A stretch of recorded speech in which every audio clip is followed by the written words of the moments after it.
It is 3 minutes after 10 and you are listening to James O'Brien on LBC.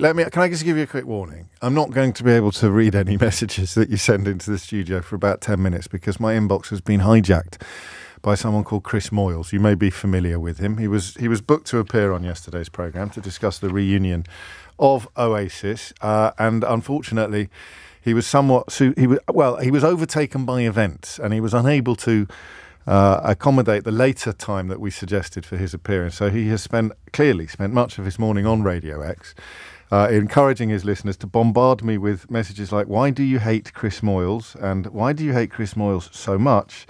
James, why do you hate Chris Moyles? James, since when is Keir Starmer more important than Chris Moyles? James, why do you hate Chris Moyles? It isn't very nice, is it? Oh, James, do you really not like Chris Moyles? I'm so disappointed. James, just before we start, why do you hate Chris Moyles so much? It was him that put me onto yourself and LBC. And Stephen, James, I love you, but what's your beef with the legend Chris Moyles? You make him wait around after work and then you bump him for some, quotes, important speech.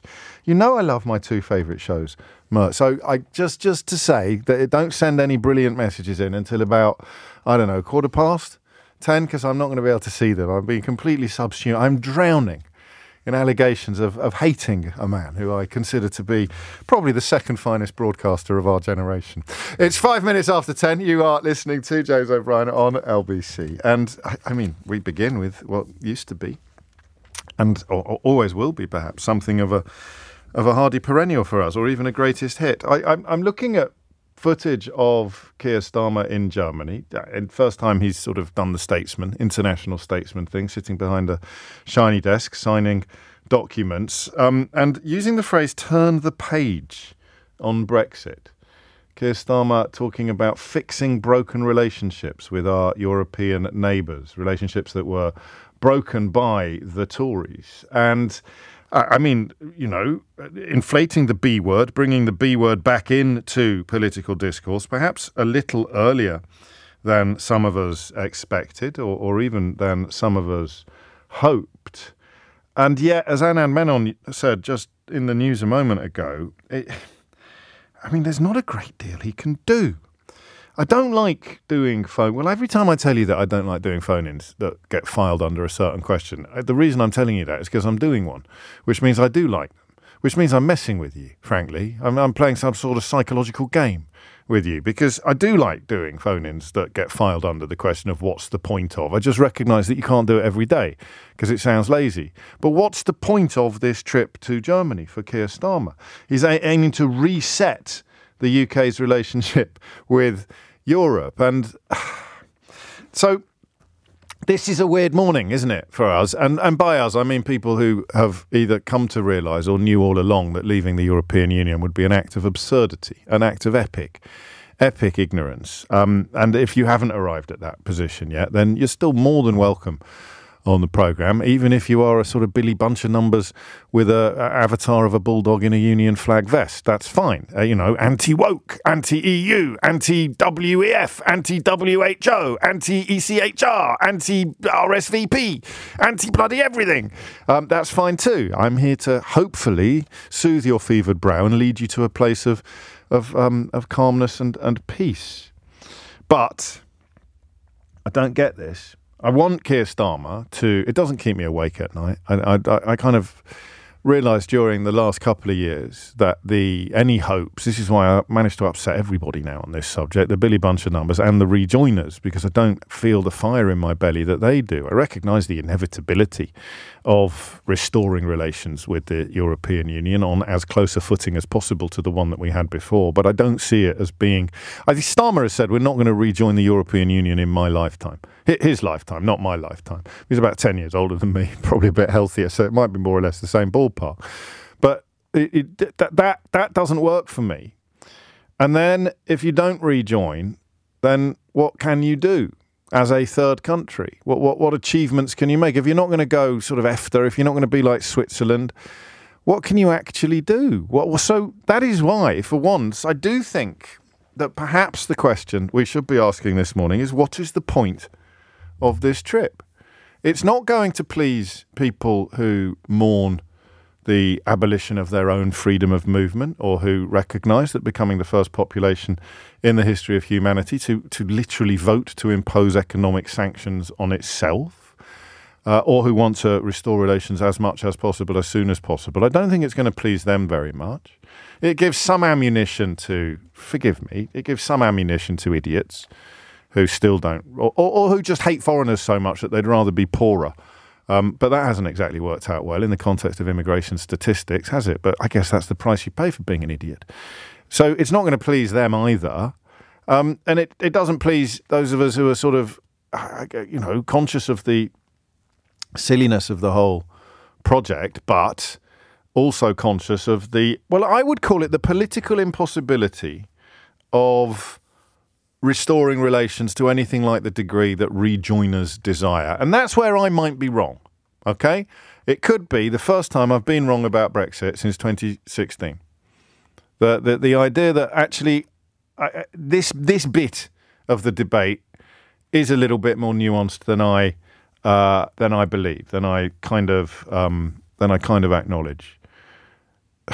But how can that be when the former Shadow Secretary of State for resisting Brexit is now Prime Minister and insisting that we're never going to rejoin in his lifetime? So what is the point of this tour? And I really want you to have a crack at answering this question. Louise suggests it's an apology tour. But again, do you know what I want you to do? I want you to make me feel a bit happier.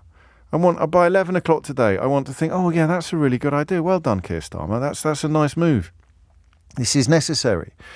But at this point in proceedings, I can't see the point of any of it. They talk about an ambitious treaty with Berlin and advantageous access to German markets for British businesses. But if it's negotiable as a third country, then it's not going to be that advantageous. Anything worth having has to be agreed by the European Union in its entirety. Anything worth negotiating has to be negotiated with the European Union. Labour keeps insisting it has no intention of rejoining the EU single market or the customs union or restoring free movement. So what does an improvement look like? And I don't know. If my feelings are correct, there's a strong possibility you won't be able to answer that question. 0345 60 973. What does an improvement in UK relations with the EU in general, or Germany in particular, what does an improvement actually look like? Now, I don't know how much you know about what is achievable and what is not achievable. I'm being a little bit tongue-in-cheek with the boasting, but I'm almost, for the first time, veering into Brexit-related territory with which I'm not fully familiar, about which I'm not highly informed. What is actually achievable? What would a reset look like? And do we buy the idea of, what would you call it, of mood music? Do we buy the idea of it being worthwhile to make overtures to the German Chancellor? Is it actually an apology tour, the first stages, the beginning of a more meaningful relationship? Because I can't for the life of me imagine what a more meaningful relationship would look like. So here's the official line, right? The deal with Germany is set to cover areas including market access, which we already have, limited, reduced, but still, I mean, the idea that you wouldn't be, that's a Brexit line. That was a Brexiter line. Do you really think we won't be able to trade with Germany anymore after leaving the Euro? No, of course we'll be able to trade with Germany, but we'll have checks at our borders, and there may be payments necessary in order to facilitate trade that is currently free in every sense of the word. So what does that mean? And if you're in business and if you're doing import-export, if you're part of the 15% diminishment in both imports and exports that the Office of Budget Responsibility, the last time it looked at this issue, reckoned we were going to have to live with for the foreseeable future, what would actually help you? So the deal with Germany is set to cover market access, innovation and technology. Oh man, this is weird for me. I don't. This is such a strange period in my job. All the years that I've spent getting to talk to you every morning. Hey, look, he's doing something that's designed to recognise the idiocy of Brexit, but he's not, is he? What is he doing? Is he nibbling at the edges of something? What does that even mean? Innovation and technology. The deal is set to cover innovation and technology. Right, Keith, after the show today, we're going to have a big meeting about innovation and technology, yeah? What does that even mean? Yeah, man, you in? Innovation and technology. Yeah. Could you shrug your shoulders any more? Violently? It's all right. Everything's going to be fine. We've got innovation and technology. What else is there? Trade across the North Sea. Pardon? I want to be wrong. Supply chain resilience, energy security, and biodiversity. Now, we do have an interesting bilateral agreement with France, the Lancaster House Treaties that was signed in 2010. I can't remember whether it was Gordon Brown or David Cameron, but the negotiations would have been done by the former, even if the treaty was signed by the latter. It focused on defence and security. You can begin to get your head around that. But, I mean, what would it even look like? You've got NATO bases in Germany. Here's a conversation I never thought we'd have, all right? The new Prime Minister is seeking to reset our relationship with the European Union and, to quote him in the speech that he'll give later today, to turn the page on Brexit. What on earth is going to be on the next page? And am I right to fear that this is an awful lot of spin without any actual substance? Let me have a look at some of the thoughts you've had while I open up the phone lines. The number you need is 0345 6060 973 is the number that you need. I'll take quite a lot of leeway on this one, quite broad goals, and give me the detail of why you think what you think. Because Kevin says, Starmer is trying to make the best of a bad job. Many countries have much closer economic relations with the EU without being members. So that's what I want. I want detail. What sort of countries and what do those relationships look like? Generations nowadays are 15 to 20 years. So if Starmer wins a second term, a generation would pass since Brexit midway through. Yeah, but he said he doesn't think we'll join in his lifetime. So that's way off the possibility. Starmer is trying to make the best of a bad job. That's a recurring phrase. I called a while ago. You weren't sure whether my idea for agreeing a European partnership would be acceptable to the public yet. I don't. Apart from a Boris Johnson column in the Daily Mail or a Billy Buncher Numbers social media account claiming that it's a betrayal, I don't think that constituency of commentary exists really anymore. It's kind of withered on the vine, which makes Starmer's reluctance a little bit harder to understand. But it can't. I mean, okay, 10:16 is the time. What's the point of this trip? If Keir Starmer is turning the page on Brexit in Germany today, what do you want to see on the next page, and what do you think will be on the next page? Because from where I'm sitting, it's looking pretty blank. 0345 6060 973. 18 minutes after 10. You're super negative today, James. Are you okay? To address your question directly, Louise, I'm embarked upon a curious exercise in expectation management at the moment. I really am. I said to you yesterday that the criticism of Keir Starmer was going to come more from the left than the right. The substantive criticism. The right are just running around like headless chickens at the moment, trying to claim that giving a Labour member of the House of Lords a temporary pass to Downing Street so he could get access to the barbecue is somehow cronyism or evidence of sleaze. Daniel Finkelstein, a Conservative member of the House of Lords and a Times columnist, has been very helpful on the relevance or the salience of that issue. Spoiler alert, there isn't any. That's how desperate they are. So to attack him from the right is almost impossible at the moment. To attack him from the left is easy. You just say, oh, he's just being a Tory. He's just bringing back austerity. He's failing to do anything meaningful. Whereas I refuse to cease being hopeful. I'm not going to give up on the optimism, not least because we got rid of the last lot, who were unspeakably awful. When I tell you the latest revelation about Liz Truss, alleged in a new book about her by Anthony Seldon, you probably won't believe me. Knowing what you know about Liz Truss and the awfulness of the ideology, the bogus ideology that propelled her into Downing Street, you probably won't believe me. So I'm not negative. I'm not super negative. I'm just managing my expectations. I don't want to get all Pollyanna-ish about stuff. And on Brexit, or on relations with the European Union, my understanding is there's not really a great deal he can do in meaningful terms. So what can he do?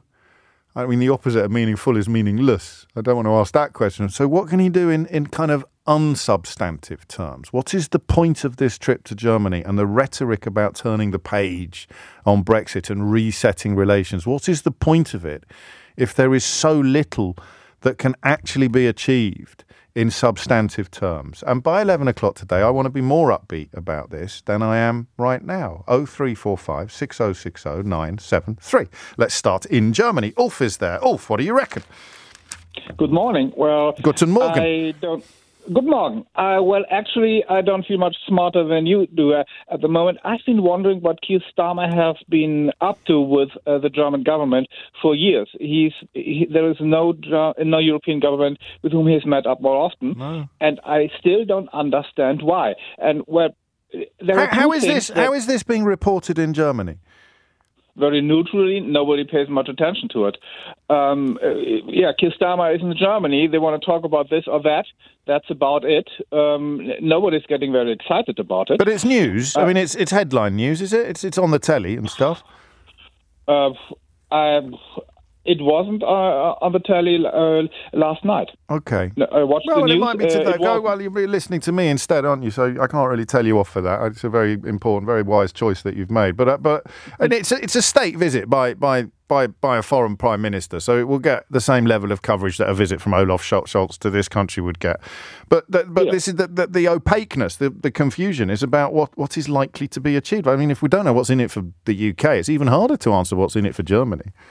Yes, or there are two small things that might work, or which you might want to do. And this is sheer speculation. One would be improvements on not students but pupil exchange, because whenever we send a class of 14 years old to England or to the UK, the Home Office gets their knickers in a twist where if some of the pupils have Ukrainian or Turkish passports, yes, you might want to stop that. And you used to have a little cottage industry of people hosting German students or foreign students.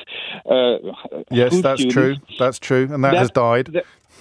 And second, maybe some improve cooperation, helping companies from both countries to invest in the other country, which, let's say, between chambers, cooperation between chambers of commerce. But this is speculation. Nothing has been said about that sort of thing anywhere. This is a whole morning for speculation. We haven't got the detail of the speech yet. So, unfortunately, the idea of taking Britain back into Erasmus has been dashed. That's the student exchange programme that we left as a consequence of Brexit. I don't think we had to. I think we probably could have hung on to Erasmus, but this was during the sort of scorched earth period of trying to pretend that continental Europe didn't exist. So it would be a bilateral arrangement by which German exchange students could have an easier ingress and egress into the UK compared to what they have now. That would be nice, but it's not exactly what you'd call major league politics, is it?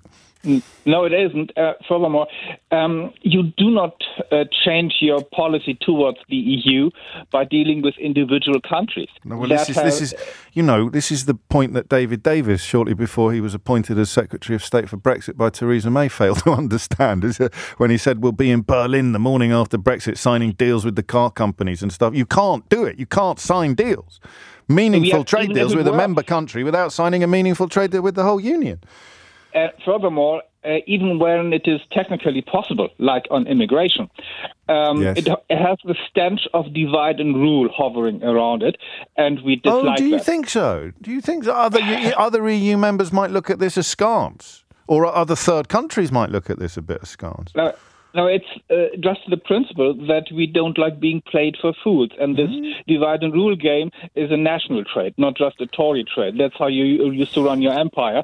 We don't like to be manipulated, so we are very wary of Brits trying this sort of thing, no matter what party the Prime Minister is from. Well, that is a very interesting analysis. I'd counter it slightly with the most upbeat message that well, first of all, I must correct myself. Apparently it's opacity, not opaqueness.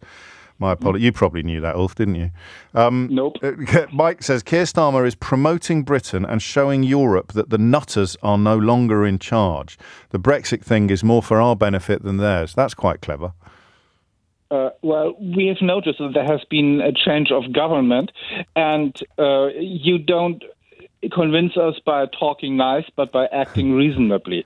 And where turning down that youth mobility scheme is the kind of thing that tells us that he is still beholden to the flag-waving nutters. To the flag-waving nutters. Thank you, Wolf. Your grasp of idioms, British idioms, puts all of us to shame, frankly, given how poor the current coverage of foreign languages is in British schools, which speaks to the mindset, of course, that allowed this madness to happen. 25 minutes after 10. Do you know, when Ulf was talking about trips, school trips, there was a story that started bubbling away in the back of my brain that I couldn't actually remember.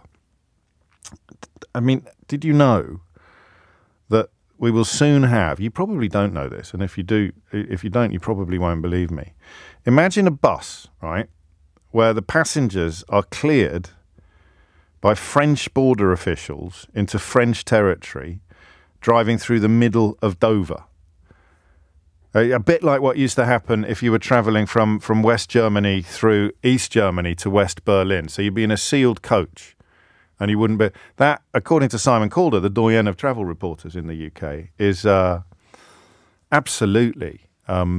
absolutely possible, and one of the most bonkers things I've heard. But anyway, that's a side order of what we're actually discussing today. Ollie's been in touch. He says Starmer's priority is to rebuild trust with our neighbours. Not much needs to come out of these talks other than building the foundations, fixing the foundations for future talks and relationships based on honesty and integrity. That's nice. Oh, flipping heck. P.S. Why do you hate Chris Moyle so much? Paul's in Hornchurch. Paul, what would you like to say? Hi, first time caller, so bear with me. Welcome. I think Keir Starmer is sort of securing himself in some way because he wants to be seen as a statesman. Yeah. So he wants to be going around seeing things. I think it's for his own ego or his own reassurance in some ways.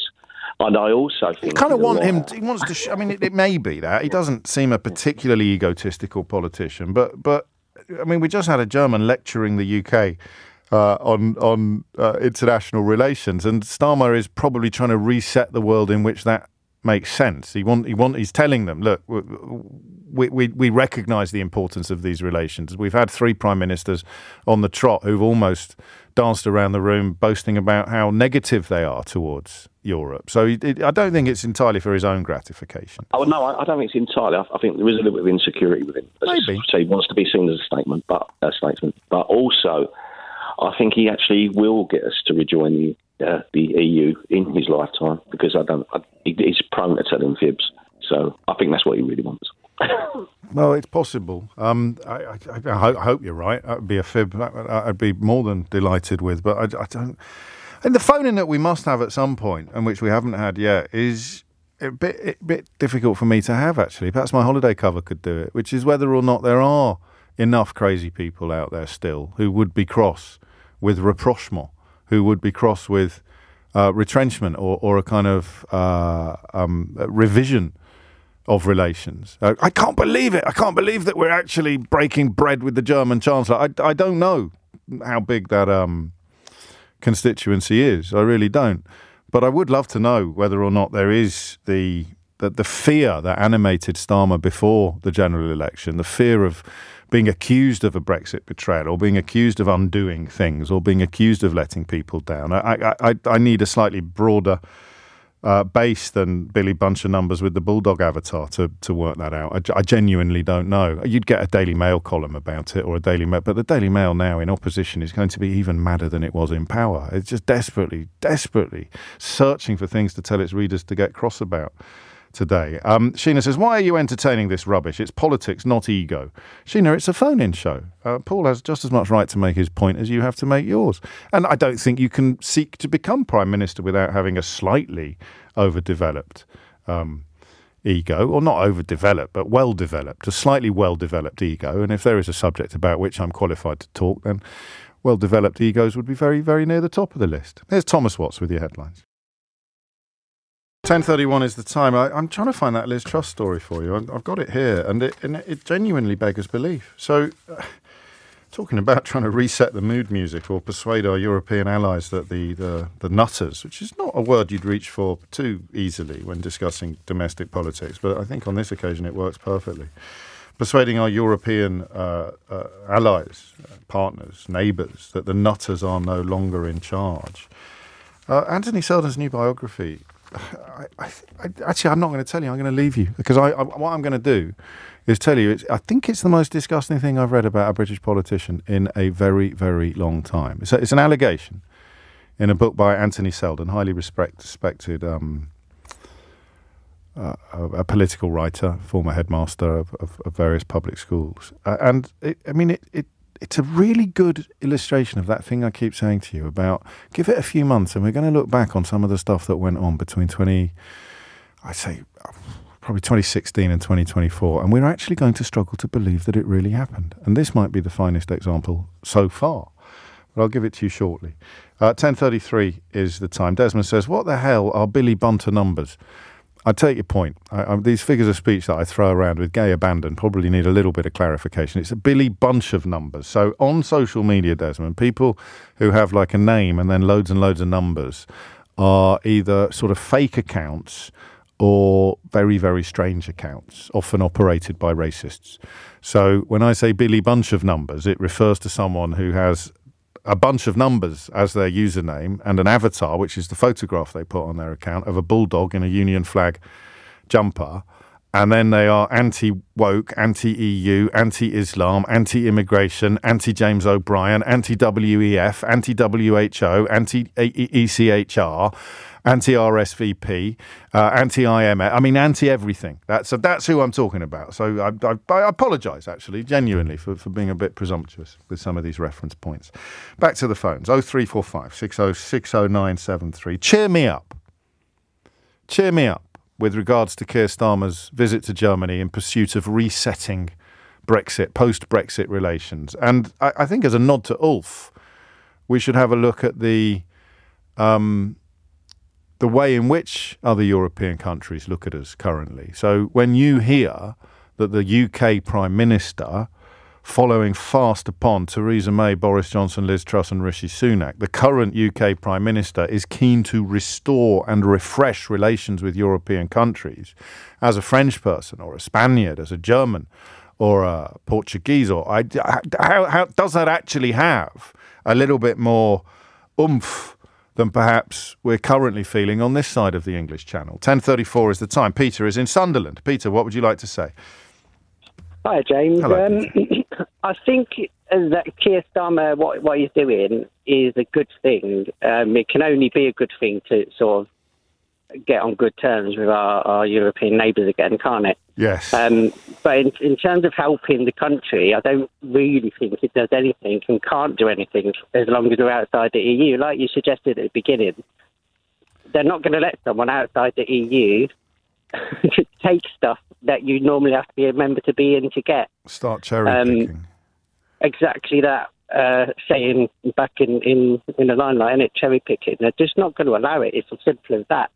And the thing for me is it's all so slow, and I know it's going to take if we apply to say we join the EU tomorrow, it's going to take years before we're back in the EU. So the fact that we're delaying that is just. I think that is the sensible rationale for what Starmer is doing. I mean, rather than coming out and saying what you've just said, he's essentially poo-pooing the whole idea because he knows, even if he wanted to do it or even if he thought it was the right thing to do, he knows that it would be almost impossible, so or far too difficult to achieve. So that's an exercise in expectation management. We'll get Peter back in a minute. I think his line just dropped. Elliot's in. Oh no, Peter's back. So I think that's expectation management, isn't it? He might recognise the need for improved relations, but he's never going to try and sell the rejoin project because it is so complicated and so difficult. He might not, but to me, the reason that frustrates me so much, James, because some people I don't. Please don't think I'm getting at you because I'm honestly not. You're more than welcome to get at me. Seriously, I mean, it's almost a national sport at the moment. But I'm going to spend. Do you know what my life is for the next 5 years? Go on. I'm getting attacked by very right-wing people for being the face of the left. I'm going to get attacked by very left-wing people for being the face of the right. That's my life for the next 5 years. But anyway, on you go. You may as well join in, Peter. Well, isn't the centre supposed to be bigger? So you should be all right. It can be a lonely place sometimes. Go on. Thank God for Carol Vorderman. Because I think you're quite, certainly compared to me, you're quite a well-off bloke, right? So you're kind of cushioned from the effect of Brexit. You feel them, like you go shopping and you see the higher prices and the empty shelves. Yes. You feel them, but you won't be as... Like if you lose... They say the economy's been hurt by 5%, don't they, by Brexit, right? So if you with lots of money, or someone with lots of money loses 5%, it's like nothing. Yes. But if someone with £100 to last them a month suddenly loses 5% of that, that makes a huge difference to a whole variety of choices. I completely agree. And this is the thing: we're not going to improve. We're not going to get that 4 to 5% of the economy back unless we rejoin the EU. It's as simple as that. And as I say, if we apply tomorrow, it's going to take years. So would like, because it's really interesting this, because it's some of the rhetoric that you're using, and it's a powerful. Obviously, it's not something I can argue with at all. You're absolutely right. If prices go up in the supermarket by 5%, every single thing goes up by 5%. I don't think my weekly shop would change much, whereas yours would be smaller. It would be measurably smaller, and that is the way that the world works. But you sound a little bit like some of the people pointing out or objecting to the winter fuel payment policy, and I think you probably mean to. You're sort of saying he's ignoring the people that most need help and support, or he's sacrificing the people that most need help and support on the altar of centrist pragmatism or upon the altar of caution and not wanting to upset the horses. And I think that's a really valid criticism, actually. Yeah, I do get that criticism quite a lot, but I mean, to me, who cares? That's all like theoretical political. Yeah, if you're prioritising the price of eggs, being able to get electric the price of your shopping basket, your energy bills, then getting back into the single market would help. And therefore, it should be a priority of a Labour Prime Minister. The problem is you're ignoring the democratic exercise that took place in 2016, no, I don't see it as like that, right? To me, Rejoin is not Remain or an extension of Remain. It's a completely separate thing, because we had the EU referendum and there was Leave and Remain. Remain lost, Leave won, we left the EU. Yes. So democracy has been enacted. That don't mean years down the line, whether 1 year or 10 years or 20 years, you can't stay again. Well, now we know what life's like outside the EU compared to life in the EU. Let's decide whether we want to carry on how we are. No, you're right. It's not. I mean, goodness knows, from the minute that we joined the common market, there were people agitating to leave it. So the idea that people like you and me should be quiet is palpably absurd. Also, I'd go further. I mean, the level of misinformation and ill-information. Well, think about it. Who do you know that voted for Brexit? What did they vote for? They voted to be better off, to have less immigration. They vote all the promises that were made, more money for the NHS. More public services, fewer foreigners, you name it, they got the opposite. So the idea that is some sort of democratic mandate when the reality was the polar opposite of the promise is, to use one of my favourite turns of phrase, Peter, palpably absurd. JJ's in Roden in Holland. JJ, what made you pick up the phone? Yes, hello, James. Hello. Please be a bit nice to me. I'm very nervous. I'm always nice to people, JJ, especially Dutch people. Carry on. Well, I think personally that the UK is not ready to rejoin. Yeah. Not in a million years. I'm sorry to say it. It will take at least 80% of your population to be in agreement with it. Let alone. Yes. I agree, because the European Union isn't going to want to sit on the sidelines watching us tear each other to shreds again. Yeah, correct. And also, they will not accept you to rejoin, and then in the next government immediately say, "Oh, we want to again activate Article 50." That's not how it's going to work. No. And Starmer understands that. Starmer understands that, and some of the more passionate rejoiners over here possibly don't understand the dull pragmatism of what you describe. And it will take. He is now busy with, like you want to say, he's now buttering the parsnips. buttering up to the rest of the EU to say, look, we have back.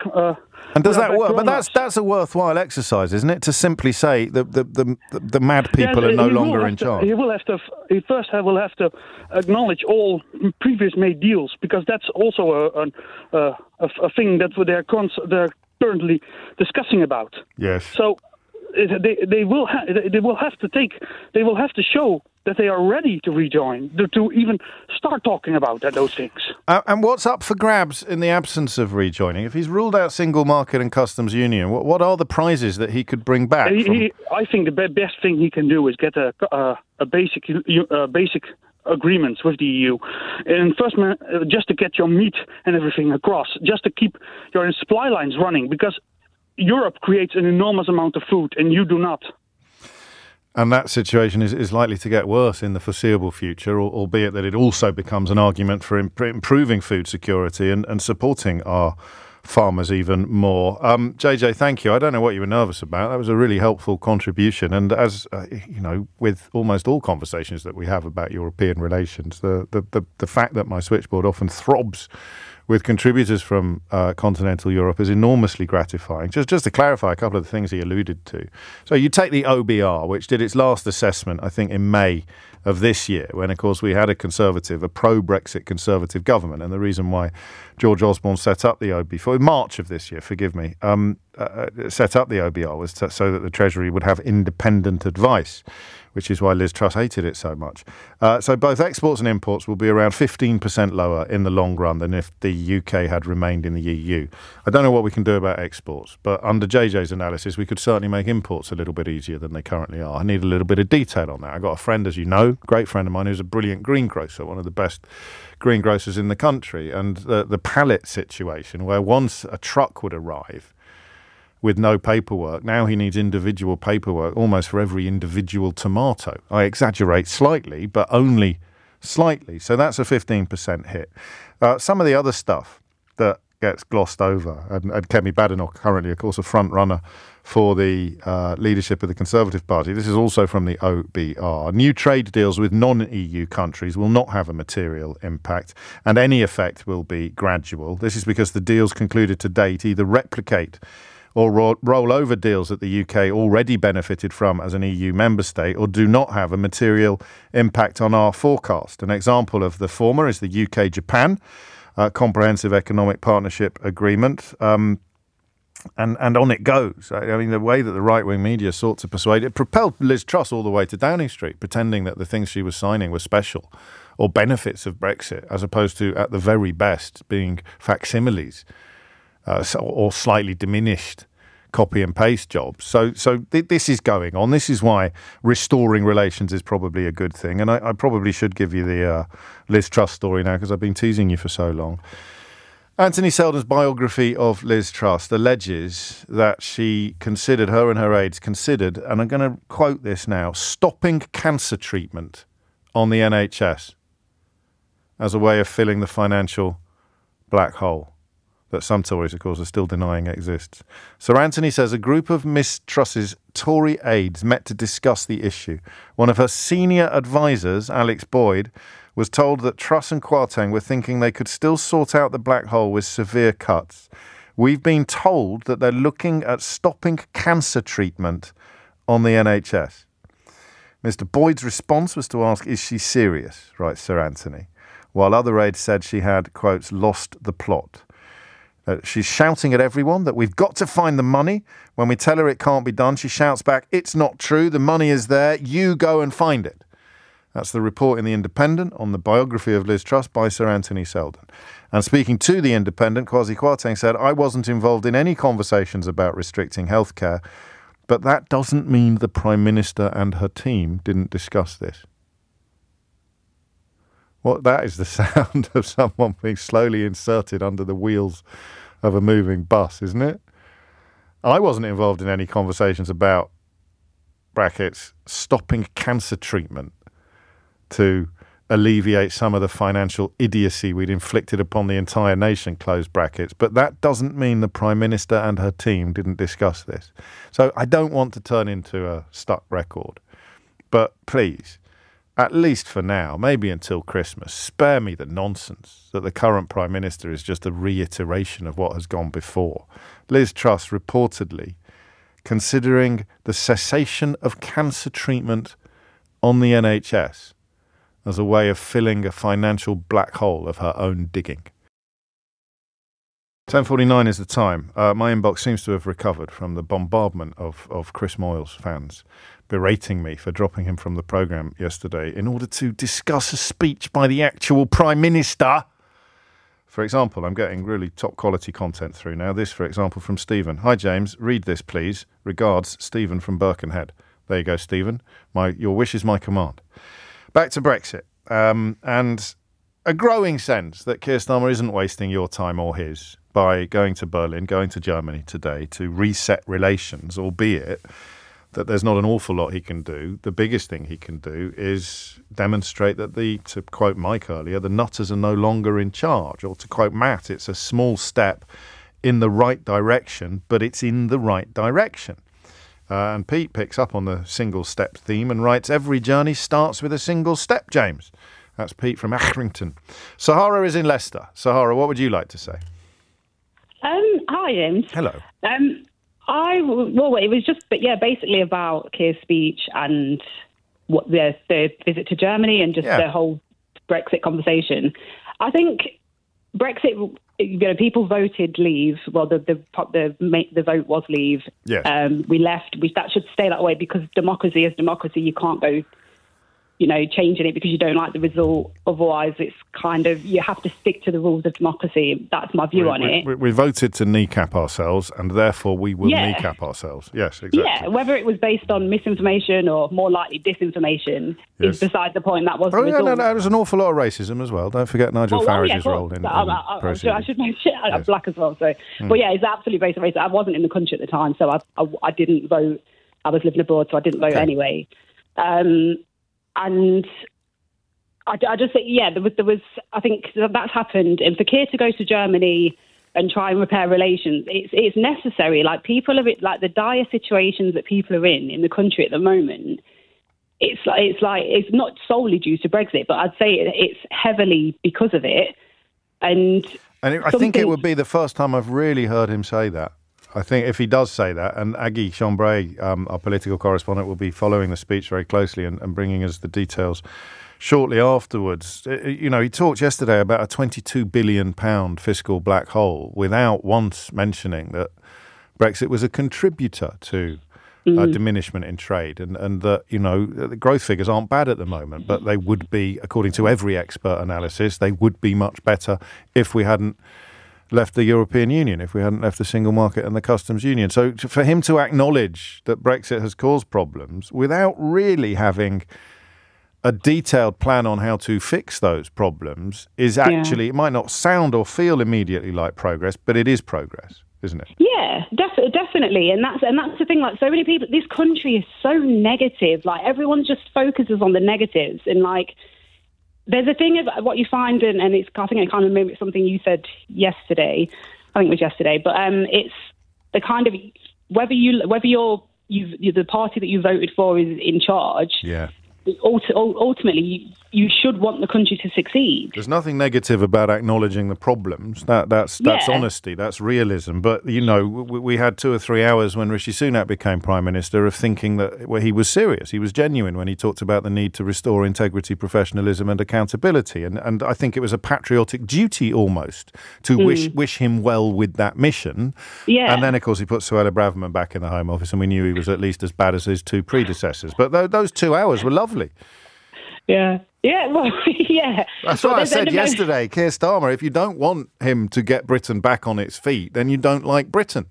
But that seemed to lose something in translation to the people that think I'm a secret right-winger, unlike John in Southampton who thinks I'm a communist. It's all going on today, Sahara. Well, that's the thing. Like, just because I've lived abroad for a while, and it's kind of like this country loves to complain, and we're like, that's and true. As well, that's another thing as well. Is I don't think people understand the negative view of the British. I don't think on a global scale. You mean the way the world looks at us at the moment?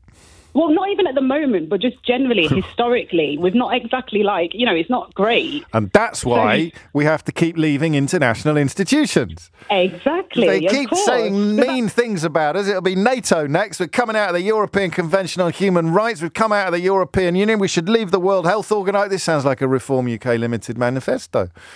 Rather than actually seeking to improve the lot of British people, why not carry on fracturing relations with foreign people? Because that way...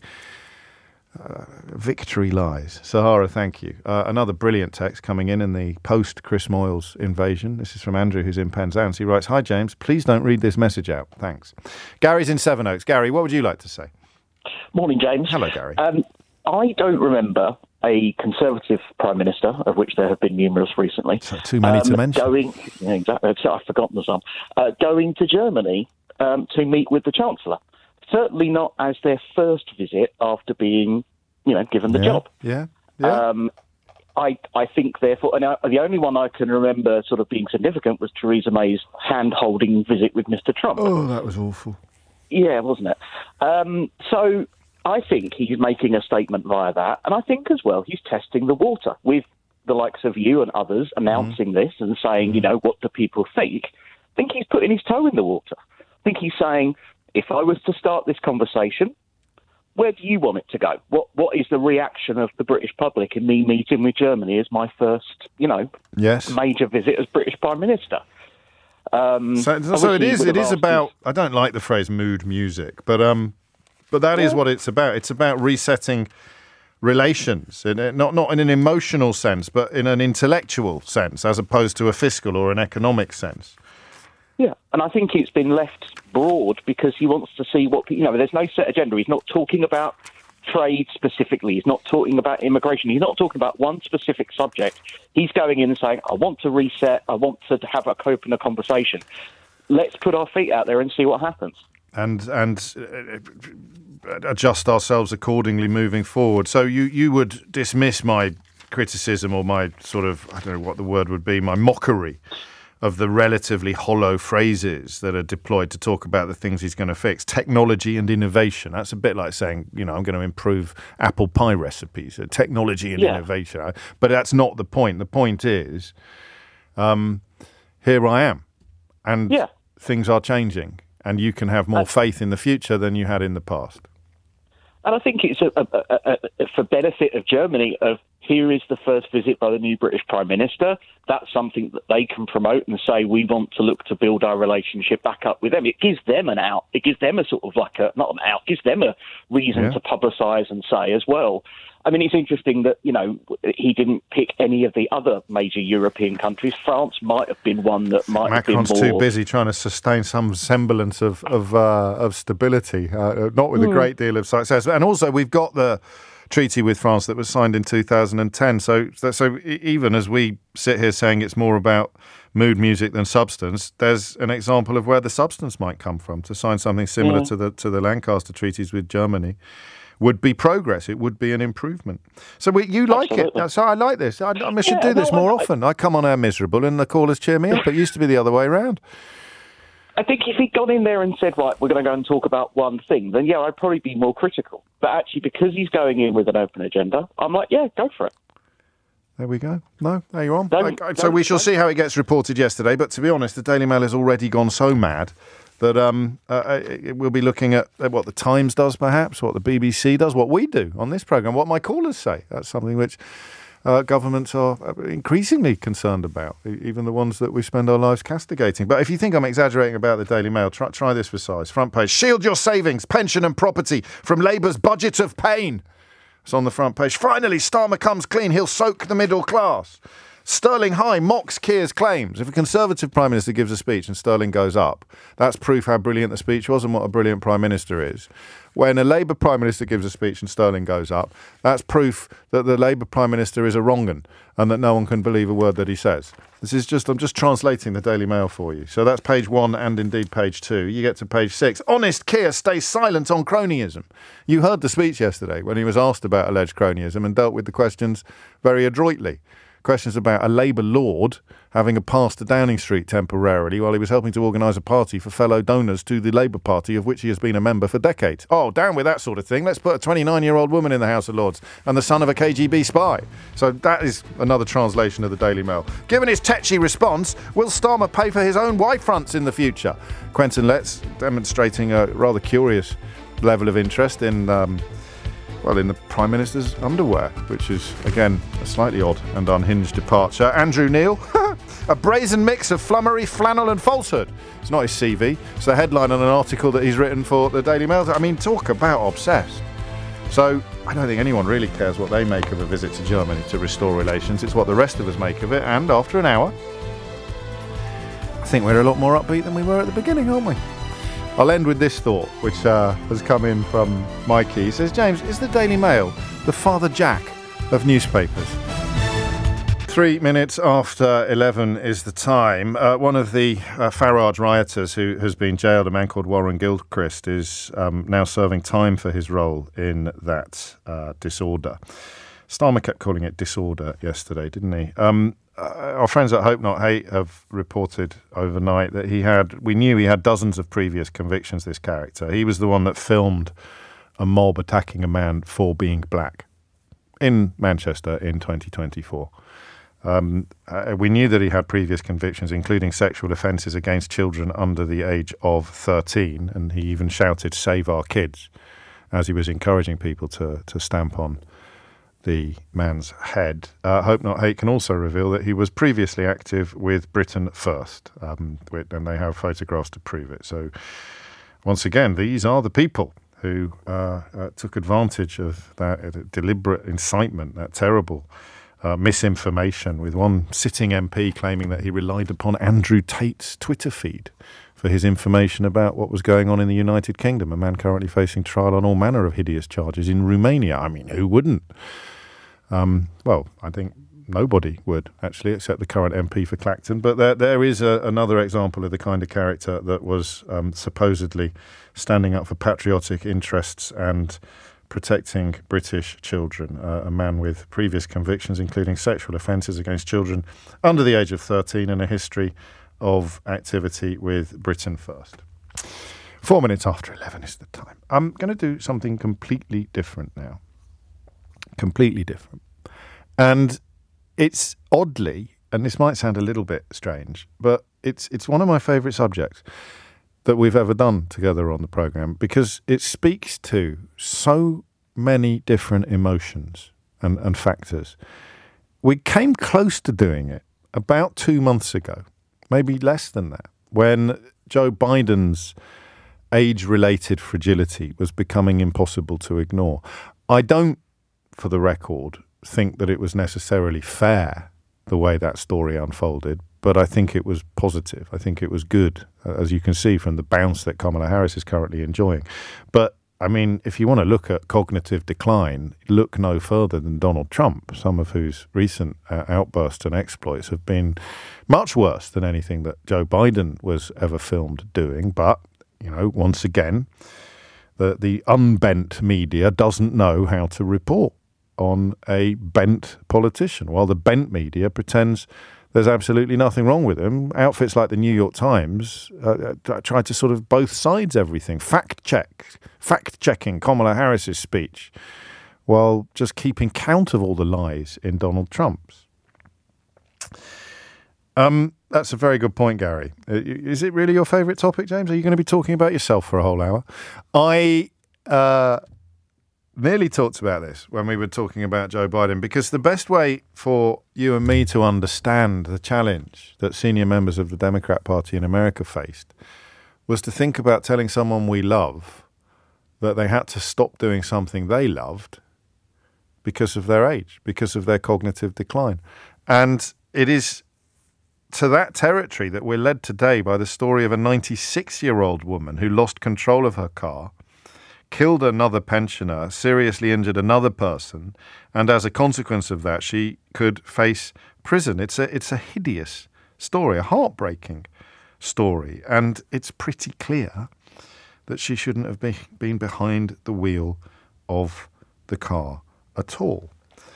And I didn't realise, the reason I say it's one of my favourite subjects is that I didn't realise how commonplace this is. I lost my dad in his early 70s. He was a big driver, loved driving. I don't know how I failed to inherit that gene, but he absolutely loved driving. And my mum sort of hung up her car keys incrementally to just because of mobility issues. So she just found driving increasingly difficult to the point where she stopped. So I've never had this, but I hadn't realised what a live and difficult issue it is for so many families. Especially, I don't know, I could be wrong about this, but I would have thought especially with dads, even more than mums. Because what do you think of when you think of your childhood? You think of like the defining repeated moments of childhood, being in the back of the car, right, with your dad driving, and you asking, are we there yet? Are we nearly there? Can we stop at the Little Chef? Are we nearly there yet? And getting told off for trying to throttle your sister. That kind of, I mean, we've all got that in our shared past, and it was almost always dad in the driving seat, and it was somehow part of his identity, picking you up. Do you remember? Picking you up and trying to hide his disappointment about how drunk you were, or picking you up and waiting around the corner so that no one would know that your dad was picking you up from the pub. Just your dad as a driver. Dad as driver. He used to drive me 200 miles to drop me off at boarding school. Sometimes my dad would drive all the way to Yorkshire from Kidderminster to watch me in a school play and then drive home again. God, I miss him. Such a intrinsic part of dadding in so many families. Not in mine, as you know. I'm not a big driver. And I could not imagine. I'm going to get emotional now just thinking about the prospect of having to tell my dad to stop driving if that day had ever dawned, which thankfully, of course, it didn't. It's not much of a silver lining to losing him far too young, but goodness me, that conversation would have destroyed me. I probably would have got my sister to do it. She's much more of a petrol head than I am. So how does it work? 0345 6060973. How does it work? And what are the breaking points? What are the pivot points? You know, you can't say, to cite this awful story in the news today, that, you know, when mum killed a pensioner and seriously injured another person, we realised it was time that she should stop driving. That they must have realised. I don't know what her family situation is, and I don't want to speculate on it because it wouldn't be appropriate. But you would, if this was your nan or your mum, you would have realised before this incident that she shouldn't have been driving, wouldn't you? And how do you have that? How did you do it? And also, you know, for some people listening, this will be a live issue, and they won't know where the help is, what goes on. Can you get the doctor involved? What do you do? Do you draw lots, or do you gang up? Do you sit down with him? Dad, could you step into the sitting room for a moment, please? We need to have a conversation. And I'm interested also in how you negotiate refusal or just reluctance. It's a change of power. I've never had this. I have to look out for mum a bit now in a way that I obviously didn't have to do when I was young. But I've not had that transfer of responsibility that you would get with serious cognitive decline, or that you would get with dementia or something like that, which could, of course, be part of this conversation. But that shifting of roles, that swapping of roles must be so poignant, so heartbreaking in so many ways, especially if only one of you is really up for it and you're up for it reluctantly. So when did you realise that your parent or your grandparent should not have been driving? 0345 6060 973. How did you realise? What was the congregation of circumstances or the single episode that made you realise that she just shouldn't be driving anymore? And what did you do next? How do you do that? How do you negotiate this territory? It's a tough one, isn't it? Hit the numbers now. You will get through. Stephen says, you've just made me awe with 8 W's out loud, and my father is still alive. I love you, James. You make my morning. That's not from a Chris Moyles fan. Thank you, Stephen. You make mine as well with messages like that. But that's the point, isn't it? I've got another story for you as well about a son's love for a parent that is going to bring tears to your eyes. Do not let me go home without. And it's linked to the post office scandal, would you believe? This is how you build tension on a radio. What do you mean it's linked to? How can a story about a son's love for his mother being so profound and acute that it'll bring tears to my eyes, but it's all about the post office? I'd call it a lovely story, and it's got a happy ending. But there's no happy endings to stories like this, is there? There's no real happy ending to persuading. What do? Do you hide the car keys? Do you actually take the keys away? You sell the car, you limit your dad's or your mum's access to their own vehicle, and don't forget also, and we need to include this in the conversation, what it does to their life. So I've lived in London for so long, it's only when I go back to Kidderminster that I remember what it's like to live somewhere where you can't walk to all the amenities, you know? You rely on your car. Most people probably, I don't know what the numbers would look like, but most people rely on their car. You can't do the weekly shop without a car. You know, you don't walk past Tesco Expresses or little Waitroses on the way home. You drive to the big supermarket, do your weekly shop and drive home again. So what do you do? What do you do if you can't? So you're not going to approach this casually. You're not going to go too early. You're not going to say, do you know what? It's time we took Dad's car keys off him because he's fine now. It's going to be something that you address only when it has become relatively urgent. So what happened in your family? How did it go? I'm interested in just listening. You know, sometimes the time we spend together of a morning is just about sharing stories, isn't it? But there's also a purpose to this, in that there will be people struggling with precisely the situation that you have negotiated yourself, and your story might help them, or it might help the rest of us come to a better understanding of how this... And if I said this poor 96-year-old woman, would you be okay with that? So this poor 96-year-old woman who killed a pensioner. So she killed someone else's nan. She killed someone else's mum, probably. But I feel really sorry for her. Why should I feel... Should I? I don't know that I should, actually. There's something about age, isn't there? It's very, very hard to... It's a bit like when concentration camp guards are put on trial and they're all fragile and frail in the witness box, and you sort of find yourself thinking, is this really worthwhile? Yeah. And then you read the litany of crimes against humanity, the atrocities that they presided over or were complicit in 60, 70 years ago, and you think, yeah, the flipping act, lock away, throw away the key. But I feel sorry for her because she looked so fragile and so frail, but perhaps there was arrogance involved in the decision not to hang up the car keys. And maybe that's something you've encountered.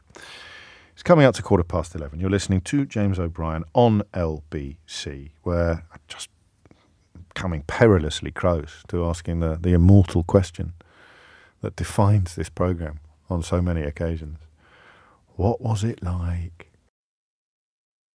It is 11:16. You're listening to James O'Brien on LBC. A 96-year-old woman is the oldest person in the UK to admit death by dangerous driving. It's fairly clear that she should not have been driving. But long before a tragedy like this occurs, you face the possibility, you face the realisation that your elderly relative should not be driving. What happens next? How do you do it? And why did you do it? Let's start in Salford. Chris is there. Chris, what would you like to say? Hi, James. Yeah, it really resonates with me, this story. My dad was a professional driver. He was a bus driver. He drove buses for the thick end of 30 years. He didn't go into politics later, did he? Or you? No, you need to go into politics. It's a golden ticket, isn't it, if your dad was a bus driver? Well, actually, he did go into politics, and actually, everybody wants me to go into politics, but I point blank refuse. Wow. So you're still young. Yeah, absolutely. But yeah, my dad came down with MS, and that has a varying effect on individuals. Yes. And for him, it suddenly started taking a hold in the sort of like 2002, 2003 period. But he still drove his car, and then I noticed that he was struggling with his walking, and he used to say to me, "But I'm comfortable in the car. I can feel my legs, and I'm comfortable driving."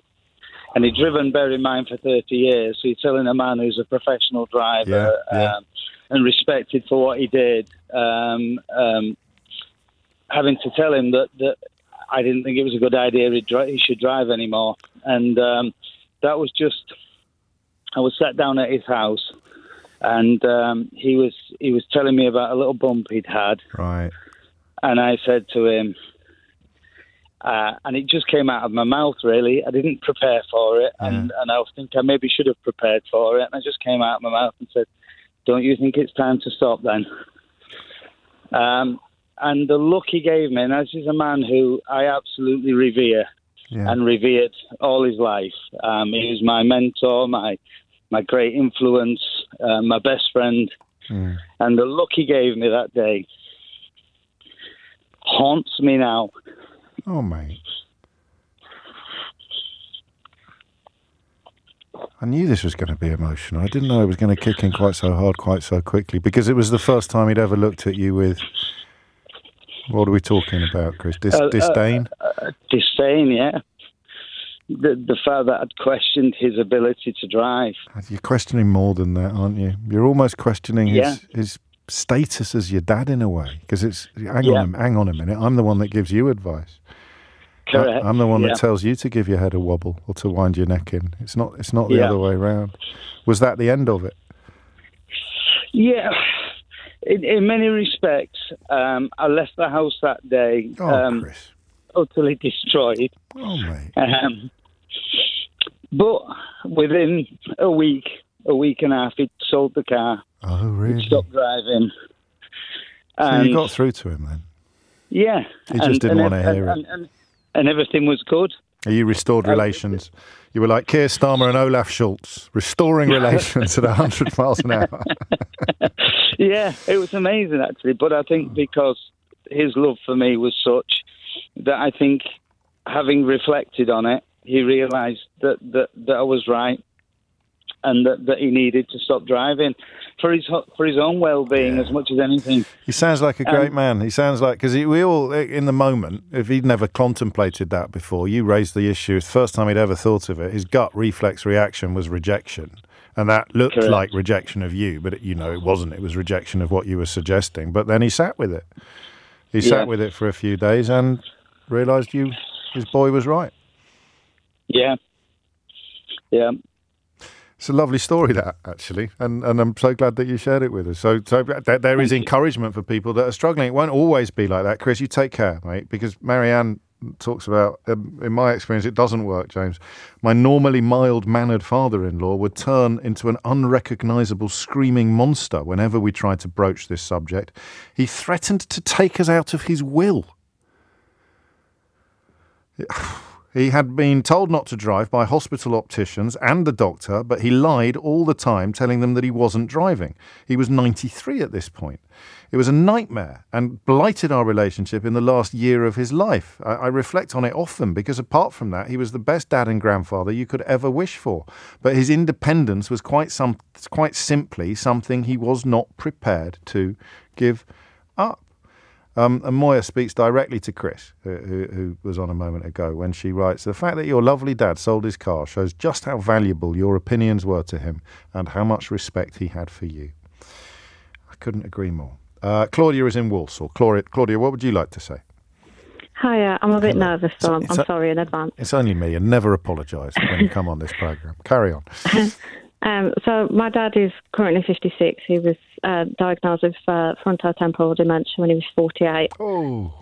He's currently in a care home now, but when he was, I think he was about 49, he was still driving at the time.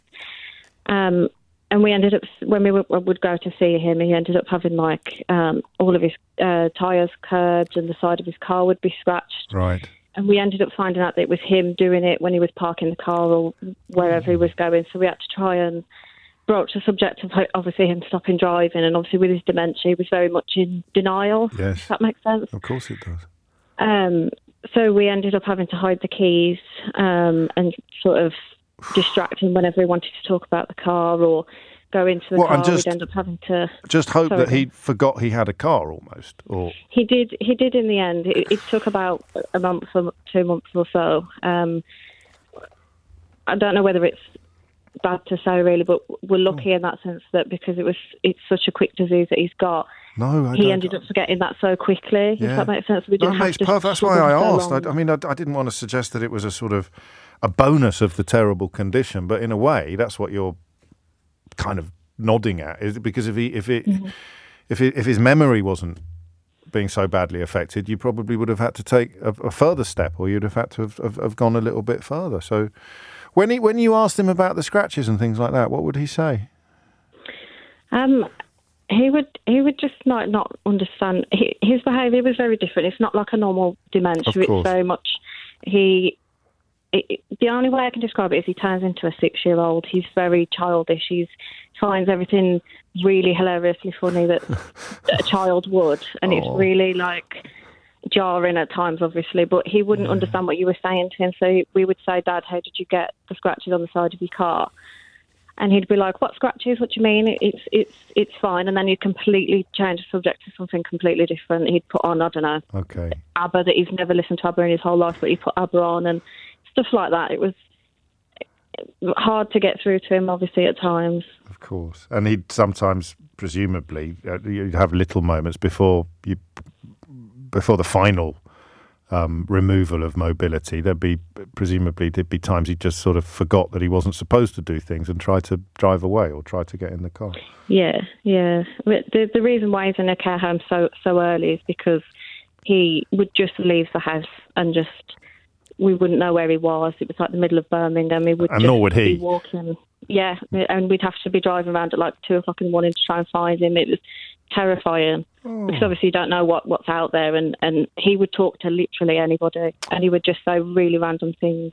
And obviously people take that quite. They don't know what's going on under the bonnet, do they? Yeah, and they're very much like, "Oh, what's going? Why are you saying that to me?" And it was really hard at the time. Oh, you poor things. Does he still? I mean, does he still know who you are and stuff like that? Is it when you say it's different from other dementias? Just forgive my curiosity if I'm being inappropriate. Just tell me to shut up. It's very rare dementia, so it's fine. But I think I'm quite lucky because I'm a nurse, so I know what's coming. Yeah. Whereas my brother's not. He's in the army, so he's very much shaded from it. But if you showed him a picture of us when we were younger, when we were kids, I mean we're only 20s now. But if like you say, "Who's this?" he'll go, "That's Claudia." Ah. But if he's looking at me, he will look at me as if he knows who I am, but he really doesn't he can't place my face. It's like I always think of sparks jumping from one node to another, and sometimes they just don't make it. But other jumps do succeed. So bits of his brain are firing, and bits of his brain aren't. Yeah. Oh, it sounds like you played it pretty well, possibly partly because you're a nurse, Claudia, and you've got that sensitivity and that that awareness, but it can't have been much fun for any of you. It was, I mean, it's still awful, but it was awful at the time because he was very much, he loved his cars. He was well into the Formula One, and it was very much his thing. So to take that away from him was sort of like taking a piece of him away from everybody else and from him himself. And that, you put it beautifully, actually, and very poignantly. That is what it is like for the child. So there'll be guilt attached to it, even as you know what you're doing is right. Warren knows exactly what you're talking about. He texted to say, "My wife tried having this conversation with her mum last week, James, for similar reasons to this caller." I think it was an earlier caller. Her mum is now accusing her of wanting to take away her independence and writing her off as a human being. Oh, it was awful, he writes. You're telling me. Claudia, thank you. 11:27 is the time. You're listening to James O'Brien on LBC, where we're looking at... I told you this was an incredible topic, and you probably didn't believe me, did you, when I told you that this was... I shouldn't say one of my favourites, but in the terms of being very profoundly moved by other people's stories and learning a lot, it is one of those really odd conversations, well, those odd subjects, forgive me, that I'm fascinated by the idea of really deep and important things happening that the rest of us don't know about until we need to. I used to have a little phrase about the subjects about which you know absolutely nothing until you suddenly need to know everything. And care homes can be a little bit like that. But this conversation is a bit different from that because every story is different, the same but very, very different. Edward's in Belfast. Edward, what would you like to say? Good morning, James. First-time caller. Welcome. Really enjoy your show. Thank you. I had to pull over and stop the car, and I got very emotional straight away when I started to think about this. We experienced the same thing as your past callers. Our family. Our father had reached the age of 86 and had been driving all his life. Had been driving he was born in 1830. Crikey. So you didn't actually do a driving test. You sent away, you applied for it, and it came back in the post, is what I was told by him. Yeah. And he started off back then riding motorbikes and drove cars all his life up to 86. I'm trying to think of what's about 86. Yeah. Big part of who he is. Big part of who Sorry? he was. Big part of his personality, his sense of self. Yeah, a big part of it, yeah. And never had an accident. Was a good, careful driver. Liked mechanical things. Loved motorbikes. Loved cars. Never had it. And when you're growing up, you're sitting in the back seat. You're going with your parents, and you just take it for granted that your dad's the father figure, the head of the family, and he drives and all the rest of it. And everybody experiences that. We lost our mum sadly a few years before Dad. Passed, or before Dad had to stop driving. It was just a terrible time for him, but his car, he changed his car at the time. It kept him out seeing people, it kept him going visiting his friends, it gave him mobility and independence. It was great. But my sister and I had started to notice that his eyesight was failing. He wasn't seeing as well. Right. And I think he knew it as well. He didn't drive as far, he kept local. Yeah.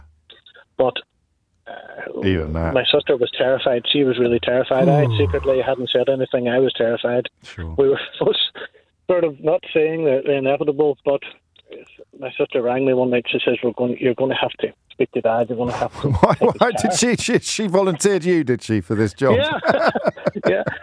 Oh my goodness! So I didn't do anything for a week, and I got a phone call one night from her again. And I said, "Oh, I know what's coming," and she said, "Ian, we're going to have to go and see about this." And I said, "Yeah."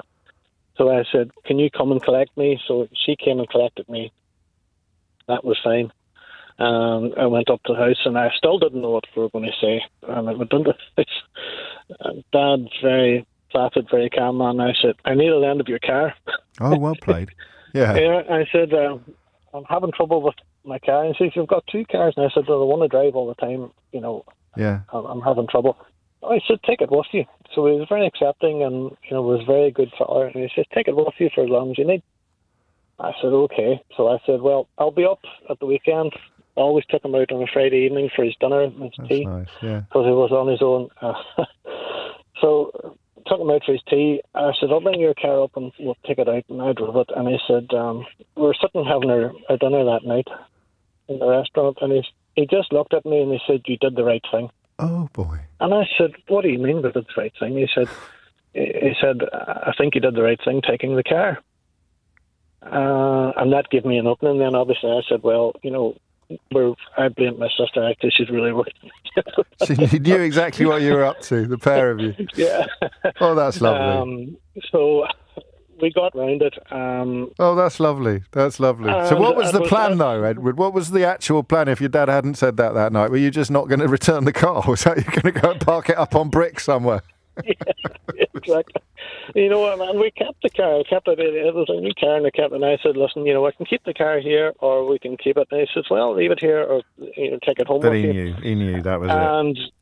You know what? There was a good part to it as well. We got to spend a lot of time, and I said, "I'll take you everywhere you need to go, or my sister will take you everywhere." So we got to spend a lot. And Dad passed away sadly at the start of this year. Oh, he was 93. I'm sorry. And he was a great man, but that's the silver lining. The fact that because you offered him the mobility, it meant you got to spend more time with him than you would have done if he'd been able to carry on driving. We took him out on drives on a Sunday, and we got to spend a lot of precious time, and I think there was a bonus to it, but it was very emotional, and it's a difficult thing to do. Just with Mum passing away a couple of years before and stuff. Well, I mean, a bit like Chris's dad, the realising that the advice or the thoughts of their sons, and in your case a daughter as well, would not have led to where they led without love and genuine concern. And I don't, it's very hard to say that, because it sounds like then I'm having a swing at the people whose parents aren't taking the advice well or aren't dealing with it very well, which is just not true. It is going to be partly to do with luck, isn't it, and personality, and nothing to do with the strength of the relationship. Quite the opposite, in fact. Edward, thank you. And thank you, Claudia, as well in Walsall. I just got your text message after your call, and That's very kind of you. It's 11:33. Thomas Watts has your headlines. 25 to 12 is the time. We'll find out a little bit more about that press conference. I think I came perilously close to making a bit of a prune of myself this morning when suggesting that it was perhaps a complete waste of time, and I didn't understand why Keir Starmer had bothered. If the German Chancellor is speaking about it in such glowing terms, as we heard in the news bulletin there with Thomas, then obviously it's a more significant matter than I realised at 10 o'clock. Happily, I was rescued from prunedom by the quality of the calls to the programme, which increased and added to the idea that it was a worthwhile exercise and arguably even an important one. So Aggie Chambray will join us shortly to talk us through that. Speaking of contributors, the quality of contributors to the programme, this is not an easy business, is it? But my goodness me, it's important. It really is. The idea, the challenge of role reversal when you tell an elderly relative, most probably a parent, that they need to stop driving. Because the alternative could be something as grim as the story in the news today about the 96-year-old woman who's become the oldest in the UK to admit death by dangerous driving. I mean, you begin to worry about what's on the horizon. Do you know, I hadn't even thought about eyesight until we just took that call. Well, that would be among the most obvious, wouldn't it? I was thinking more about a lack of control or memory issues, but eyesight's going to be terrifying when you know that Dad can't really see the telly anymore, but he's still driving to Tesco's every weekend. 11:37 is the time. Chris is in Letchworth Garden City. Chris, what would you like to say? Hello, James. Hello, yeah, mate. I like to I'll try and make it as quick as I can here. Regarding my dad, my dad is now 87. I'd say it was several years ago that I started to pick up certain things with my dad's behaviour, his memory. He was having to think about, you would ask him a question and there'd be seconds before he would answer something that he knew the answer for. So anyway, so what happened? So he was slowing down. He was slowing down. He was certainly slowing down a lot in his thought, and his forgetfulness was getting worse and worse. So I managed to persuade him to have a memory test at the hospital, which he gladly went along to. I think deep down he knew that he wasn't quite right in himself. Yeah. At this point, he was still driving, and he had a partner who didn't live with him. Right. So they had about 10 miles apart. Okay. He had spent a weekend at hers, as you do in your 80s. And then she had come over to his. Anyway, she was always adamant that my dad's driving was okay. Now, I've been in the car with him several times before, a few years before, and like he'd drive too close to the curb. Then he'd be swerving out too much, not paying attention at roundabouts. And I brought this up so many times to his partner, but she was adamant, no, he's fine. Anyway, so the long story short, it was his memory and his dementia he has dementia, mixed dementia. Right. So at this point, I also had sort of carers coming in to keep a track on him that on a daily basis and stuff. Anyway, so that he was still driving. He was permitted to drive. He had a yearly licence, so he was actually still allowed to drive, believe it or not, under this. So the plan was, anyway, so this was about a year ago that me and my wife were going away, and we spoke to his partner and said, look, in no circumstances is my dad allowed to drive. Right. And she said, yeah, fine. My dad agreed, but now my brother wanted to remove the keys from his house, and I really didn't want to do that. I said, no, we can't do that. He understands. I've left a note by the door saying no driving. Yeah. So he won't drive. And what happened was his partner called him. She had an emergency leak. And bearing in mind, look, my dad's 86. I'm just going to stop. I'm going to stop you quickly because I hope you find this as funny as I do. Whenever someone comes on the show, Chris, and says, I'll keep this as short as I can. Yeah. This is what always happens. So, James, look, I'll be quick as possible. So, God. Yeah. James, we do have to laugh about this, of right? Course. In Letchworth, it's called Letchworth Gate. It's a longabout, right? Right. And now I had a tracker on his, Find My Friends. I also had air tags on me. He was going round on this roundabout. He must have he was trying to head into Anne's, his partner. Yeah. He went round it 5 or 6 times, and I jumped in the car. By that time, I'm trying to track him. Anyway, I lost him. He finally made it to hers, and that was the final straw. He was going to the doctors on the Tuesday. On the Monday bank holiday, he went over to Anne's, and that's when he come back. His neighbours found him driving back with 2 burst tyres on the side driver's side. What, just driving on the rims? Driving on the wheel rims? So, so it is basically we don't have no idea what he hit, and thankfully we never heard of any accidents. Curb, Yeah. But that was it. After that was it, and sadly, but it. Did he accept it at this point? Did he recognise at this point? Or was he still quite resistant? He did, but because of his dementia and his short-term memory, he forgot that he'd agreed. I'm not kidding you, James. He went out there a couple of times when the car was parked outside his and said, "I've got 2 punches," and in your head.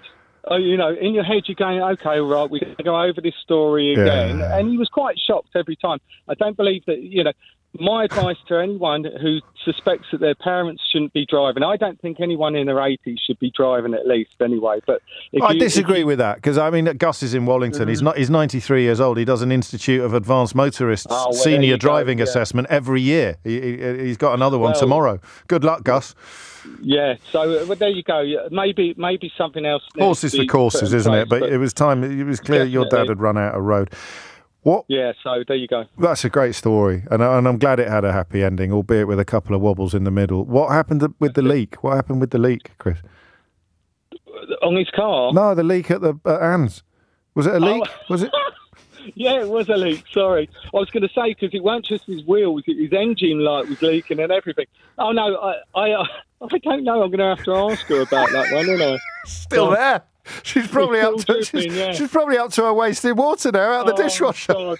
I tell you, you just couldn't write it, could you? It's like, No, you couldn't. So. Bless him. And bless you. Thank you, Chris. It is 11:43. You're listening to James O'Brien on LBC. So keeping the tone quite light, what headline would you put on this story that appeared in the Irish Times this morning? A music teacher who claims that a state-funded music school has been wasting public money by paying him and his colleagues for lessons it had no students to attend has accused an education and training board of penalising him by assigning him no new students and threatening disciplinary action. All right, you don't know yet, do you? Okay, it's a woodwind teacher.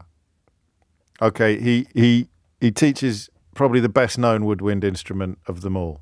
The only one that you play sideways. So what's the headline on the story going to be? Come on. Fair play to the sub-editor at the Irish Times who went for flute teacher, claims he was penalised for whistle-blowing. No, just me? I love that kind of thing. Have we got time? Yeah, I squeeze in Aidan in Dartford. Aidan, what made you pick up the phone? Well, I'll try and keep this short. Oh, here we go. No, I'm just having a laugh. Morning, James. Yeah, hello. I will keep it short. Go on. Yeah, my dad, bless him, he's not around anymore. He died a few years back, but he did not want to give up his driving career. And I found out, I actually knew, I'd just forgotten. Yeah. He never actually took a driving test. No, that's the second dad. He'd go back far enough. You didn't need to. Yeah, he was in the army, and they stuck him in a troop carrier truck and said, drive it 3 times round the field. He did, and they went, well done, you've passed. Good Lord. I wonder how many, even I could pass that one. Well, me too. Because he had an instance with motorbike where he got his, braces stuck round the throttle thing, and he went flying through a fence, and so he gave up motorbikes after that. But no, when he was driving, he did a couple of things that absolutely, I just thought we'd come to the end of the road here, pun. Yeah. He got done twice. Well, warned twice. Oh, really? For doing 40 miles an hour on a motorway. He did it twice in a week, and I thought, this is not good. So and then the next thing, don't you, going too slowly on a motorway? Exactly. And then the next thing, he decides he wants to buy a nice newish car. Right.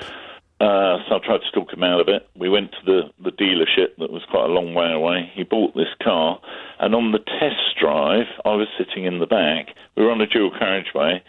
The sales guy pulls the car over. He gets in the front with the sales guy, and then he proceeds to pull out in front of a juggernaut-type lorry Not that is looking. properly moving. And I just screamed at him, stand on the throttle. Yeah. It was frightening. And at that point, I thought, right. And how did he take it? How did you broach the subject with him? Well, he actually had vascular dementia. Oh, Lord. At that point, I don't think he was that bad, but he was forgetful. And also, I didn't realise he had macular vision issues as well. Oh, so I mean, a good job that you grasped the nettle when you did. Then, really. Well, yeah, because I thought he was going to kill somebody soon. But I didn't realise how bad he was till I went actually out in the car with him. And saw what was going on. It is, and well, that's the acid test, isn't it? I mean, he won't realise. That's the weird bit about this whole subject, is that the person who needs the help doesn't realise, and unless you're there with them, or unless they come home with 2 punctures and can't remember how they got them, then you're not going to fully appreciate the scale of the situation. And of course, we're all dealing with people who live relatively close to their parents. If you're at the other end of the country, which is going to be the case for a lot of Londoners, a lot of other people as well, but if your mum and dad are at the other end of the country, you might not know. Go home for Christmas, and it's a deep shock. 11:47 is the time. I may have time for a couple more on this, but we will definitely be catching up. He did sound like Richard Osman, didn't he? Dave says he sounds like Richard Osman, that caller, Aidan. I couldn't put my finger on who it was that it sounded like. But we're also going to find out more about this visit to Germany by Sir Keir Starmer and the very warm reception he's received from the German Chancellor Olaf Scholz. It is 11:49 and you're listening to James O'Brien on LBC, where I think we rescued ourselves from potential pratfalls of prunery earlier this morning when I suggested that Keir Starmer was wasting his time in Germany, and I didn't understand why he was nibbling at the edges of resetting Brexit or restoring relations when he was destined to disappoint so-called rejoiners and almost certainly alienate the dwindling band of weirdos who still think Brexit was a good idea. But it looks like I got it wrong. At least I think I got it wrong. Aggie Chambray is LBC's political correspondent. She's been watching the press conference, which the Prime Minister and the German Chancellor have been, they're showing the early signs of a bromance. I think that's fair enough. They seem to be getting on very well indeed. And yes, the thing they were talking about was this biggest ever treaty with the UK and Germany that they are trying to set up. Now, this was Starmer Sir Keir's first official visit to Germany, but by no means the first time these two have met. I think they've met 5 times. And you'll remember, James, they seem to get on well as well at the European political community, where they had this sort of political speed dating event when Sir Keir had just become Prime Minister. But yes, today at the press conference. So Sir Keir said overnight he wanted to turn the corner on Brexit, fix the broken relationships, strengthen the relationship between those countries. I mean, more warm words. We heard the word reset again. We've heard the word reset so many times since Labour got into government. But the things they specifically want to talk about in this treaty, and the thing that they had this one-on-one discussion about, specifically things like economic growth and military defence. And they talked in their meeting about Ukraine. They talked about working together on illegal migration. Starmer said he can't smash the gangs, the thing he very much wants to do without the partners, and said they had sort of substantive discussions on this. The other interesting thing to come from this was, so the Labour government, the UK government, want to make it basically easier for British companies, get them preferential treatment in Germany, sort of remove things, give them certification, information and tender. But basically that would give Britain an advantage. So then what does Germany get out of this? And that was something Sir Keir was asked about at the press conference, asked about, what might Europe get in return? That will be ambitious, it will be wide-ranging, covering trade, the economy, defence and many other issues. And the fact that we've agreed the substance, the ambition and the pace of it today, I think is very significant for both the UK and for Germany. And that's why I say it's a once-in-a-generation opportunity to take something of that order forward for both of our countries. When it comes to the wider reset with Europe, I'm absolutely clear that we do want a reset. I've been able to repeat that here today, a reset with Europe, a reset with the EU. That does not mean reversing Brexit. or re-entering the single market or the customs union, but it does mean a closer relationship on a number of fronts, including the economy, including defence, including exchanges. But we do not have plans for the youth mobility scheme, but we do have plans for a closer relationship between us and the EU as part of that, White said. Reset. reset, indeed. And Chancellor Scholz was also asked, because it is said that Germany are very interested in this youth mobility scheme. He wasn't drawn on that, but said, we want to create good relations with the EU. But this is going to happen quickly, this bilateral deal. Sir Keir and Scholz said they want this done by the end of the year. And it has been compared, nothing like this has been done between the UK and Germany, but it has been compared to the deal that the UK did with France in 2010 when David Cameron was in charge. And that sort of strengthened terms of defence. And that was signed, as I say, by Cameron and Nicolas Sarkozy. So that it has been compared to that. It's not completely clear what the substantive information is. They said they discussed it. We didn't find out too much about it in that moment. But it does feel like this is the first bit of meat on the bones, I suppose you could say, that we've had since Sir Keir has come in and given us sort of so many renditions of reset and talked about those warm words. But actually, this might be the first deal we actually see since Labour got into government. And there's depth to it, I suppose, because the obvious question would be, what's in it for Olaf Scholz? But international relations, diplomacy, channels being open, and then if they need cooperation on subjects other than trade, because I don't think there's much room for, as you say, preferential treatment in trade areas, then the lines are open in a way that perhaps they weren't with the last 2 or 3 prime ministers. Indeed, I think that's right. And sort of France, Germany and the UK, at least, especially when we were in the European Union, sort of seen as the big three. And Germany and France definitely want to be on as good a terms as possible as they can be with the UK, even if that doesn't mean the UK going back into the European Union. And then, Aggie Chambray, thank you, LBC's political correspondent, leaving us with the thought, not for the first time, that the negativity, where would the negativity actually come from if he signed up for a youth mobility scheme? Who would be the people that say, I don't want I don't want young people to be able to travel to foreign countries to work and study more easily than they currently. Down with that sort of thing. They should all be forced to study in Clacton-on-Sea. I just don't know. That's what I mean when I talk about the dwindling band of weirdos or the strange set of people who still don't recognise the reality as opposed to the dream, the broken promises. 11:55 is the time. This is quite poignant from Jane. I've just reported my mother-in-law to the DVLA after she mounted the curb on the other side of the road and punctured both driver's side tyres. Her passenger died 2 days later from a heart attack. Jane obviously suggesting implicitly that there may have been a link between the two events. Of course, neither of us can ever know, but she is still driving. She's 80, James, and won't give up. I couldn't forgive myself if she killed someone and I had done nothing. What good can that do? What will the DVD? Can they come and knock on your door and demand that you? I don't know. Adrian's in Crawley. Adrian, what would you like to say? Hi, James. Hello. I had to have the same conversation with my dad. Actually, at the request of my mum, I was visiting him, and she'd said for some time she hadn't felt comfortable when they'd been out on the car. She gave up driving some years before, and she said I just don't feel safe in the car with him. He said we drift. She said we drift. He drives at about 25 mile an hour at 4,000 revs. He was deaf as well, so he couldn't hear the engine. No, he didn't know how loud it was. Anyway, he thought it was normal, kind of. And she said, I think you should have a word with him. So I said, OK, I'll do that. So we sat down and I got us a beer each and we had a chat. And I said, it's probably time that you stop the driving. I think we could sell the car.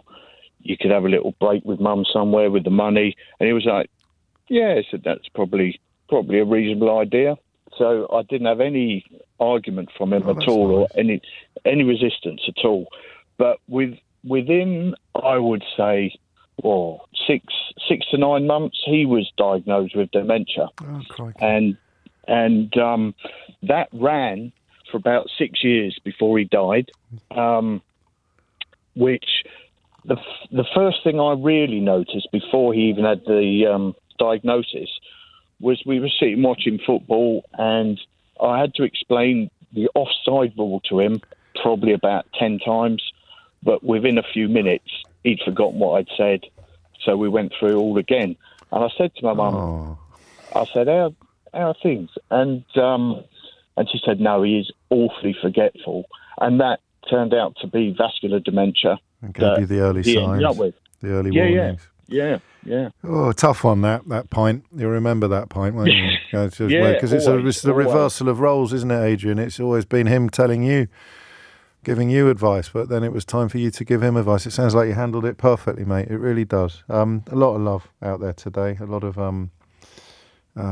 poignant stories, but shared experiences as well. A couple that I've picked up on. I've lost the messages when they came in, but someone suggested when you sell the car, stick all the money in an Uber account, so that you or the local minicab firm don't attack. I've already been attacked by Chris Moyles fans. The last thing I need now is the black cab community ganging up on me for mentioning the U word.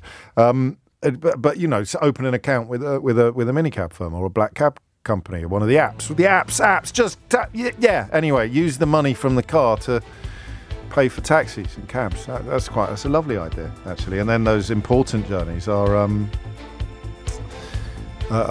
still possible, still capable. It's coming up to 12 noon. Okay, so I said to you a while ago, an hour ago in fact, that was when I said favourite, you now know what I meant, right?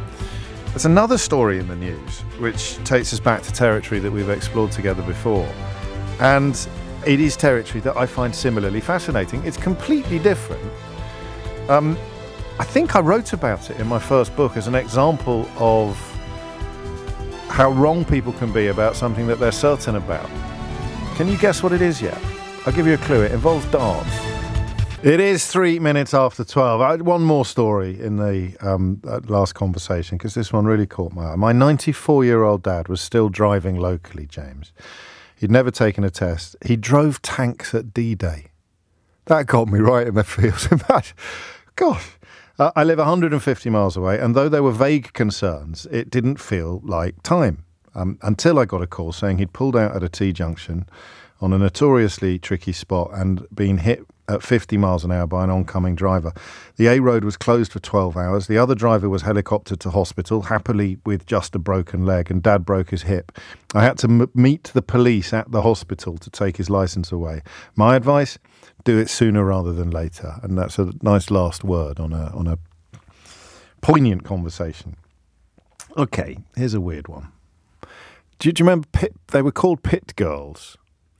These would be scantily clad. I sound like a tabloid journalist. I know you can take the boy out of the tabloids. Does anyone ever use the phrase scantily clad anywhere except in tabloid newspapers? It's like the word romp, isn't it? What do you want to do this weekend, darling? I'd quite like to have a romp. That'd be no one ever says romp outside of tabloid news. What about a romp with a scantily clad? Yes. Anyway, these are words and phrases that only appear in tabloids. But unfortunately, sometimes I don't know what better words to use. So a woman in a bikini or a scantily clad young lady would sort of parade up and down the pit lane at a Formula One race, and I think they were called pit girls. In darts, they are called walk-on girls. They're not necessarily scantily clad, although I think that they can be. And they were given their marching orders by the Professional Darts Corporation in 2018.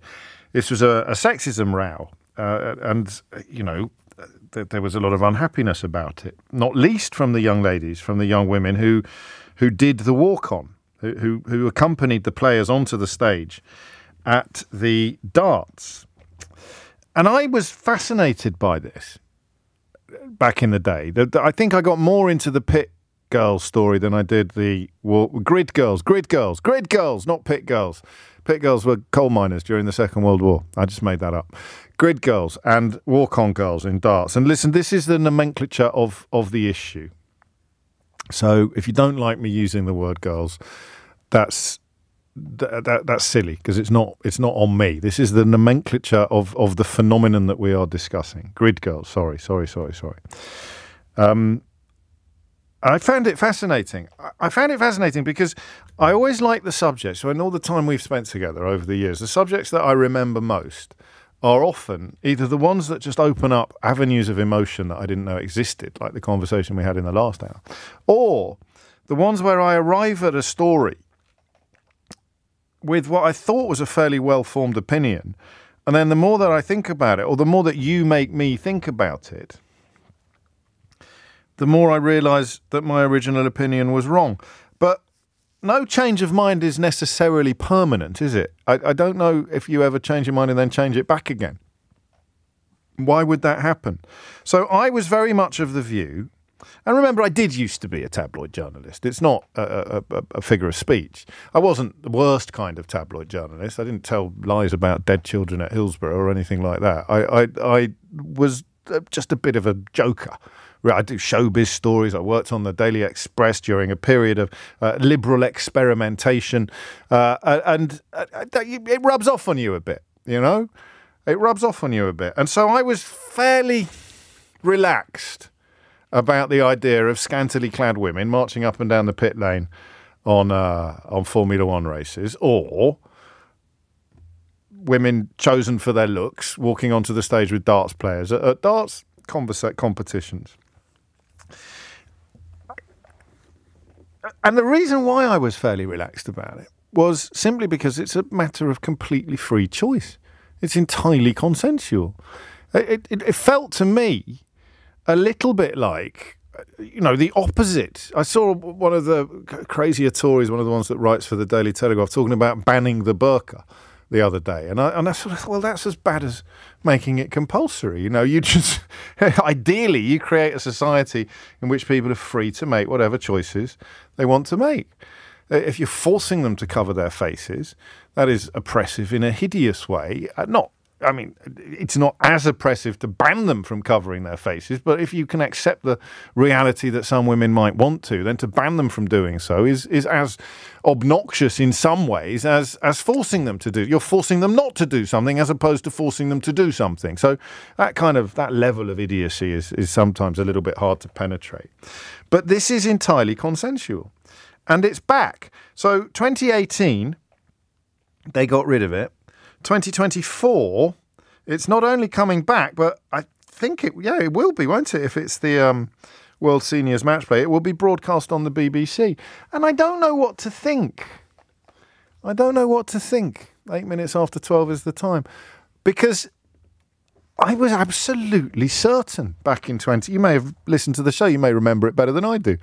I was absolutely certain back in 2018 that it was the right thing to do to get rid of it.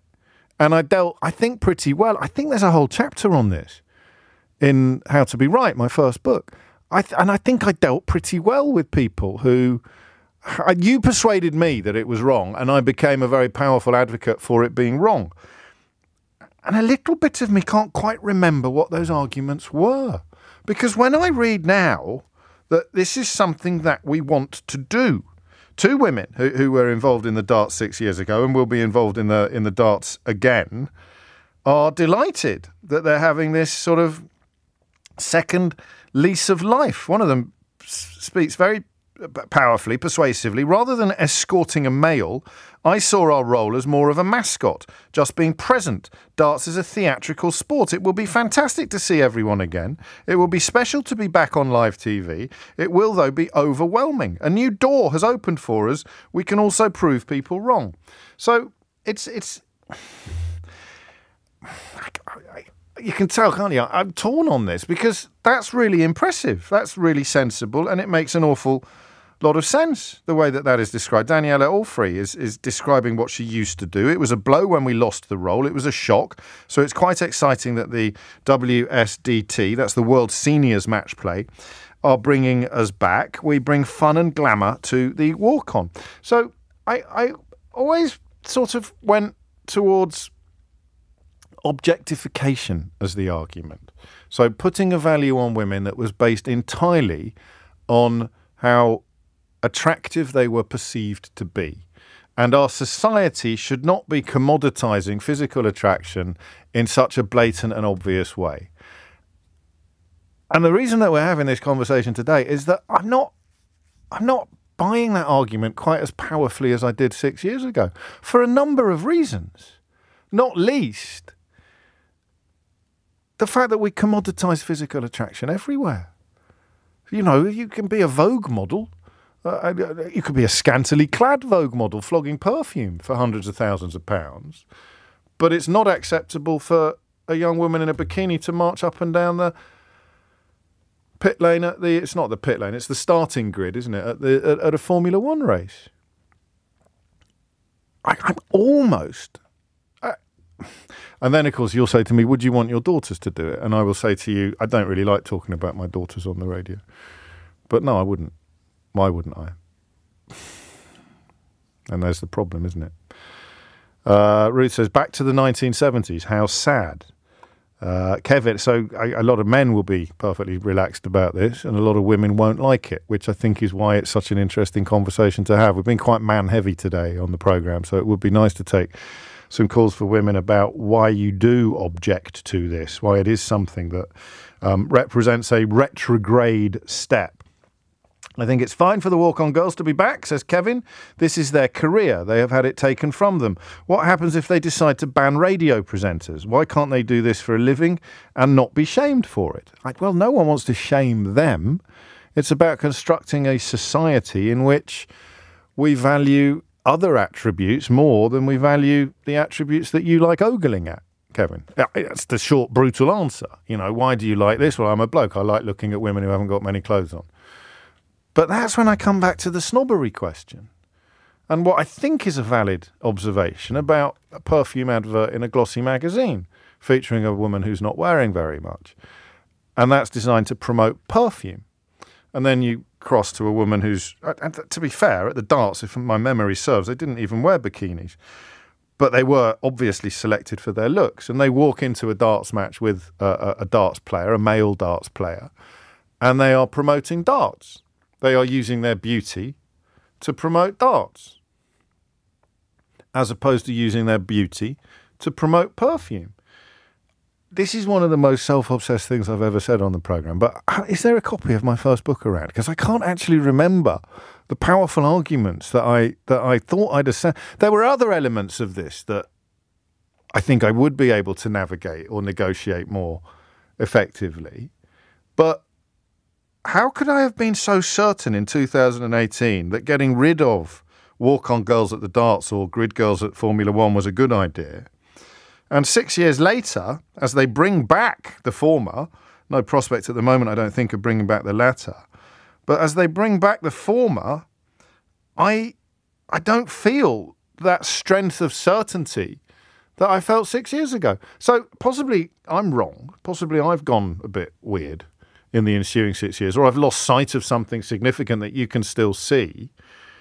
But it's the objectification. But how would you deal with the argument about the perfume posters then, or the various other things that are sold and promoted and advertised with the female form, with a scantily clad or a glamorously turned out young woman?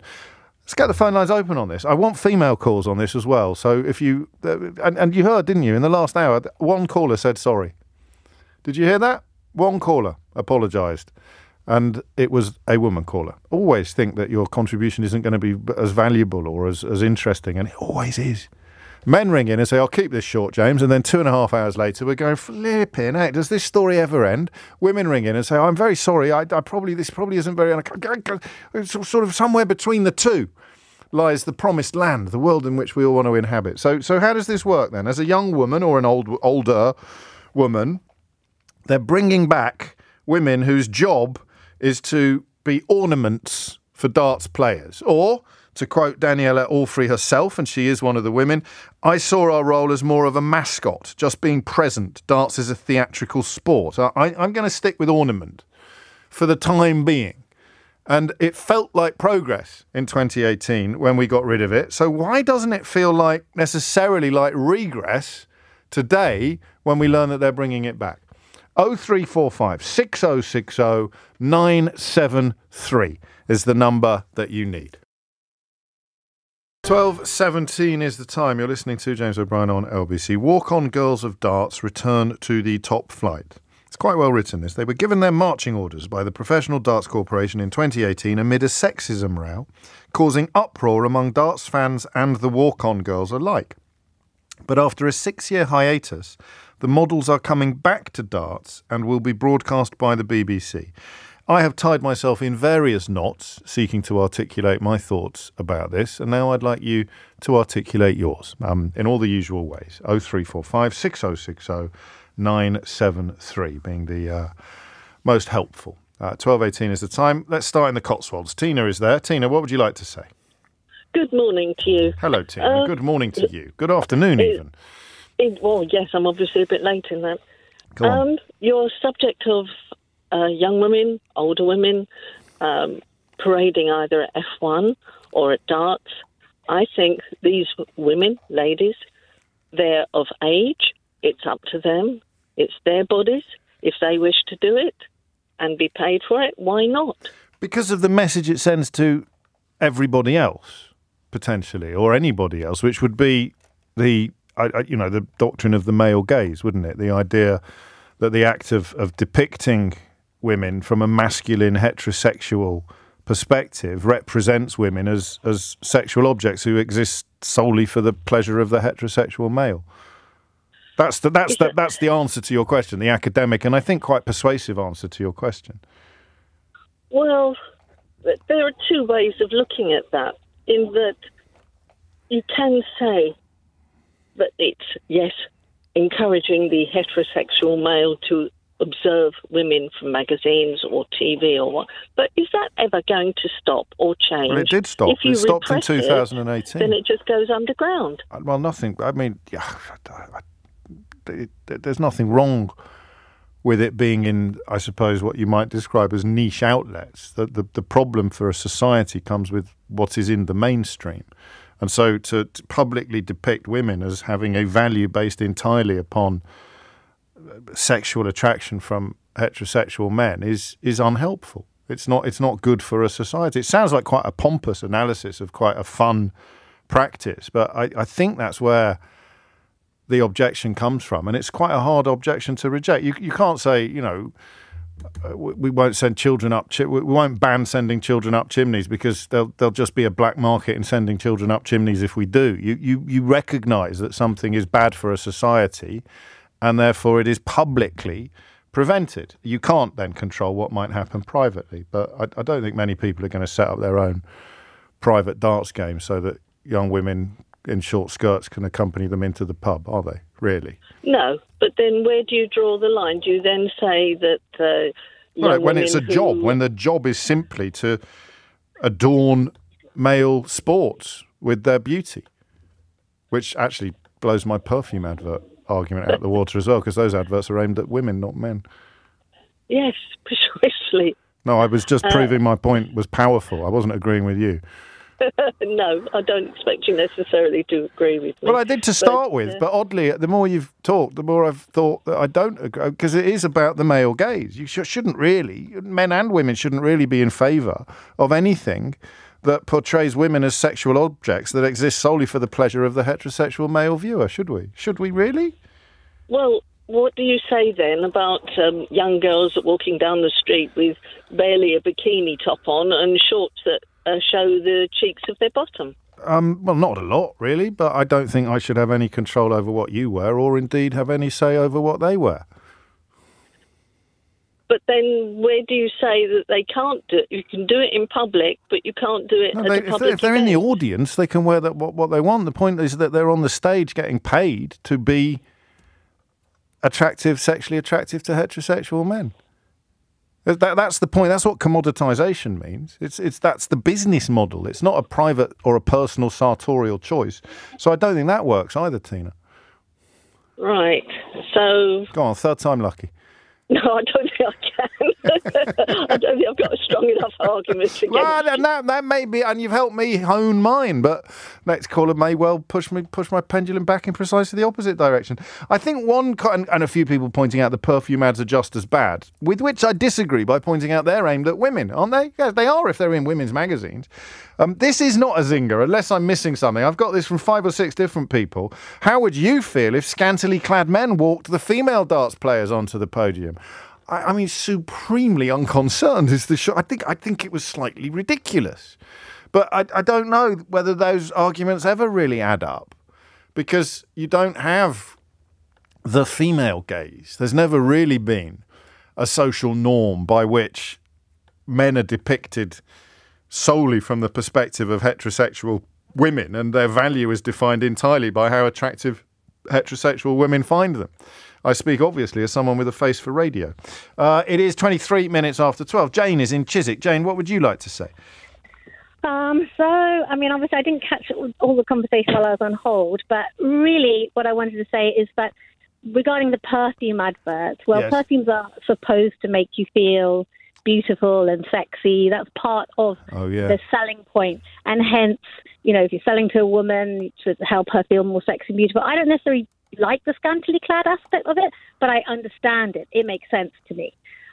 Whereas in a sports event like darts, yes, motor racing, my son's favourite is boxing and MMA kind of stuff. Yeah. You really don't need women being ornamental. We're supposed to be really excited by the intense effort and work that's gone behind this person to be the best at their sport. I really don't want that sort of adulterated in a way by, sex.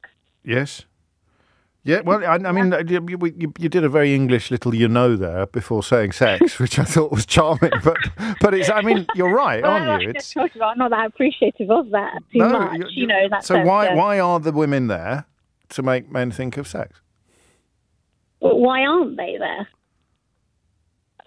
Well, they shouldn't be there. No, I know. That's what I'm saying. Why are they there? And the answer is to make men think of sex.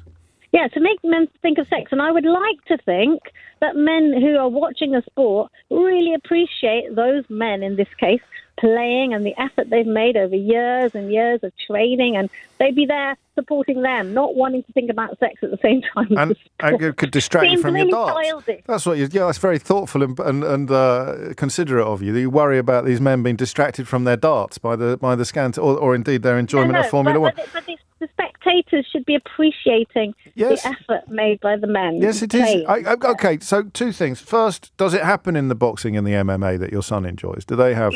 There's ring girls, as they're called. And again, I like you don't like the word girls. It's I don't dislike it. I just sometimes I preempt my own inbox with people saying, "Why are you saying girls?" It makes them seem even younger and sillier. That's very true. And the second question is, what about the argument that these are grown women perfectly capable of exercising their own agency, and they've been offered the opportunity to do something that they they want to do and enjoy doing? So who are we to tell them that they can't? Yeah, I'm not someone who's telling them they can't. I just think it shouldn't be an option for them.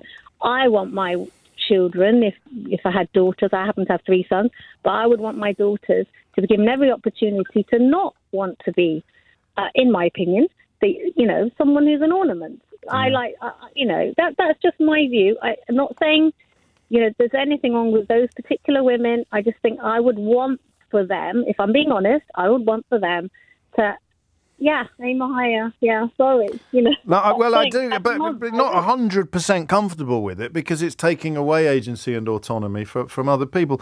And here's a weird thing, Jane. Thank you. Sometimes I get a message, and I don't need to check whether it's from a man or a woman. On a topic like this, it's probably more obvious than on almost any other topic. So, does anybody who understands the English language believe that this message that I'm about to read could have come from a woman? Ready? It's a hypocritical and regressive concept to ban the walkout girls. You can't push for freedom of choice, freedom from discrimination, and then ban things that women want to do. It's unbelievably hypocritical to push for one thing, but do the opposite. I mean, it's a bit garbled, but my goodness me, it's 100% man, isn't it? Absolutely impossible that message could have been sent to the programme by a woman. And I don't even know whether it was a man or a woman, but I am 100% confident that it was, in fact, a man. Natalie's in Glasgow. Natalie, what made you pick up the phone? Hi, James. I have a son who's 8 and I've got 2 daughters. In fact, one of them's in her high chair and I'm feeding her right now. Oh, what's she having? So hopefully she stays quiet. She's having Greek yogurt. Oh, very fancy. Carry on. Yeah. What's wrong with Scottish yogurt, Natalie? Not fatty enough, probably. For me, the issue, my heart sank when I listened to the story when you trailed it earlier. my heart sank because I am uncomfortable with the subliminal message that it puts across. So when my son, daughters sit down and watch the darts, if they ever choose to do that, I think it's telling my son he can aspire to be a darts player. It's giving my daughters a very different message, which is this is what you're good for, which is really just dressing up around the darts, but leave the darts to the men. It is a difficult one because I like that. I hadn't that. Yes, I mean, a choice, but for the darts, women who enjoy doing this, and I've actually been to boxing matches where there's ring girls. I am really, really happy for women to dress up, flaunt it. You know, I've had plenty of nights out over the years. Yes. Love getting dressed up myself. For me, the aspect that makes this just a bit more sticky and uncomfortable is that it's televised, it's going out to the masses, and it's the sporting element. And I know you touched on the perfume ads. I think the difference there and the distinction that I would draw is that there's also male aftershave ads. Yes. Because we know that sex sells, so it's really handsome, sexy male models that are used for that. So I think the playing field, pardon the sports pun, but I think it's more even when it comes to commercial advertising around things like perfume.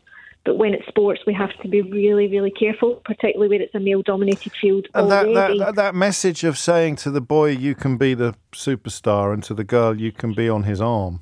That's quite hard to challenge, I think, isn't it? It is, yeah. I think it's almost, maybe not putting too fine a point on it, but kind of dehumanises. Well, objectifying, which I think is a different flavour of dehumanising. Can I congratulate you on paying absolutely no heed whatsoever to your daughter while we were having that conversation? I love that. Do you put anything in the yoghurt, or does she just have it plain? No, she's got some raspberries crushed up in there, and a lot of broccoli swimming about on the tray as well. What, you're smuggling broccoli into the yoghurt? She had the broccoli first, so the yoghurt's her reward. This is fantastic. A woman after Tom Swarbrick's heart there. Natalie, thank you. I like that. More food for thought. And how about this? From 42 years ago, I can't believe, Max, that you have your sociology project from 42 years ago. It's a female, Max. I mentioned that. It's pertinent. I feel compelled to share this. It's my sociology project about women 42 years ago at the tender age of 15. Forget about perfume. What about TVs? And it's a photograph of a woman in a suggestive pose, flanked by two televisions, one 14 inches and one 26. And she wrote, 42 years ago, what has a woman got to do with televisions? Do they think that by having a woman lounging amongst some televisions, they can sell better or more TVs? Or is she just there to make the picture look pretty and attract the men? So there you go. That's possibly a better phrase than making men think about sex. Attract the men. And then to continue the game, could a woman have sent this text? Disagree with James on this statement. They are there to make the men think of sex. They are there because they are attractive. Attractiveness sells. Why else does Wolverine have his shirt off in loads of the new film? The association with sex may be there for some men, but not all. When you see an attractive woman, do you think about sex with her, or do you just think she's pretty? Could that message have been sent by a woman? Amelia Cox is here now with your headlines. 12:33 is the time, the return of the walk on girls. On one hand, just a little bit of harmless fun. On the other hand, it sends a message to young women that if they eat their greens and work hard, then they too can hold the hand of a darts player playing for, these days, tens if not hundreds of thousands of pounds when they appear on a television screen. So that's the point I was trying to make with the first caller, with Tina, about what a society does, how a society approaches these things. And the more you think about it, arguably, the more of a retrograde step it becomes.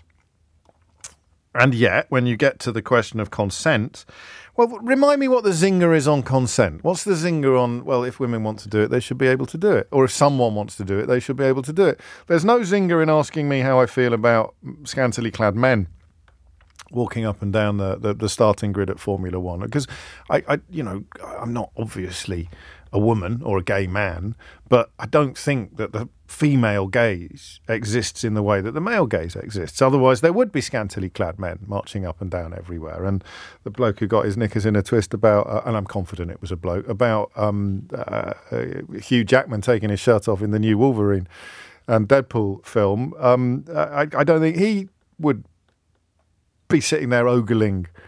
Women do not sit there ogling Hugh Jackman's naked torso in the way that men will ogle women in bikinis at Formula One races or what have you. There might be an aesthetic appreciation, but it's not the female gaze telling men that their chief value in this society is how attractive they are to men.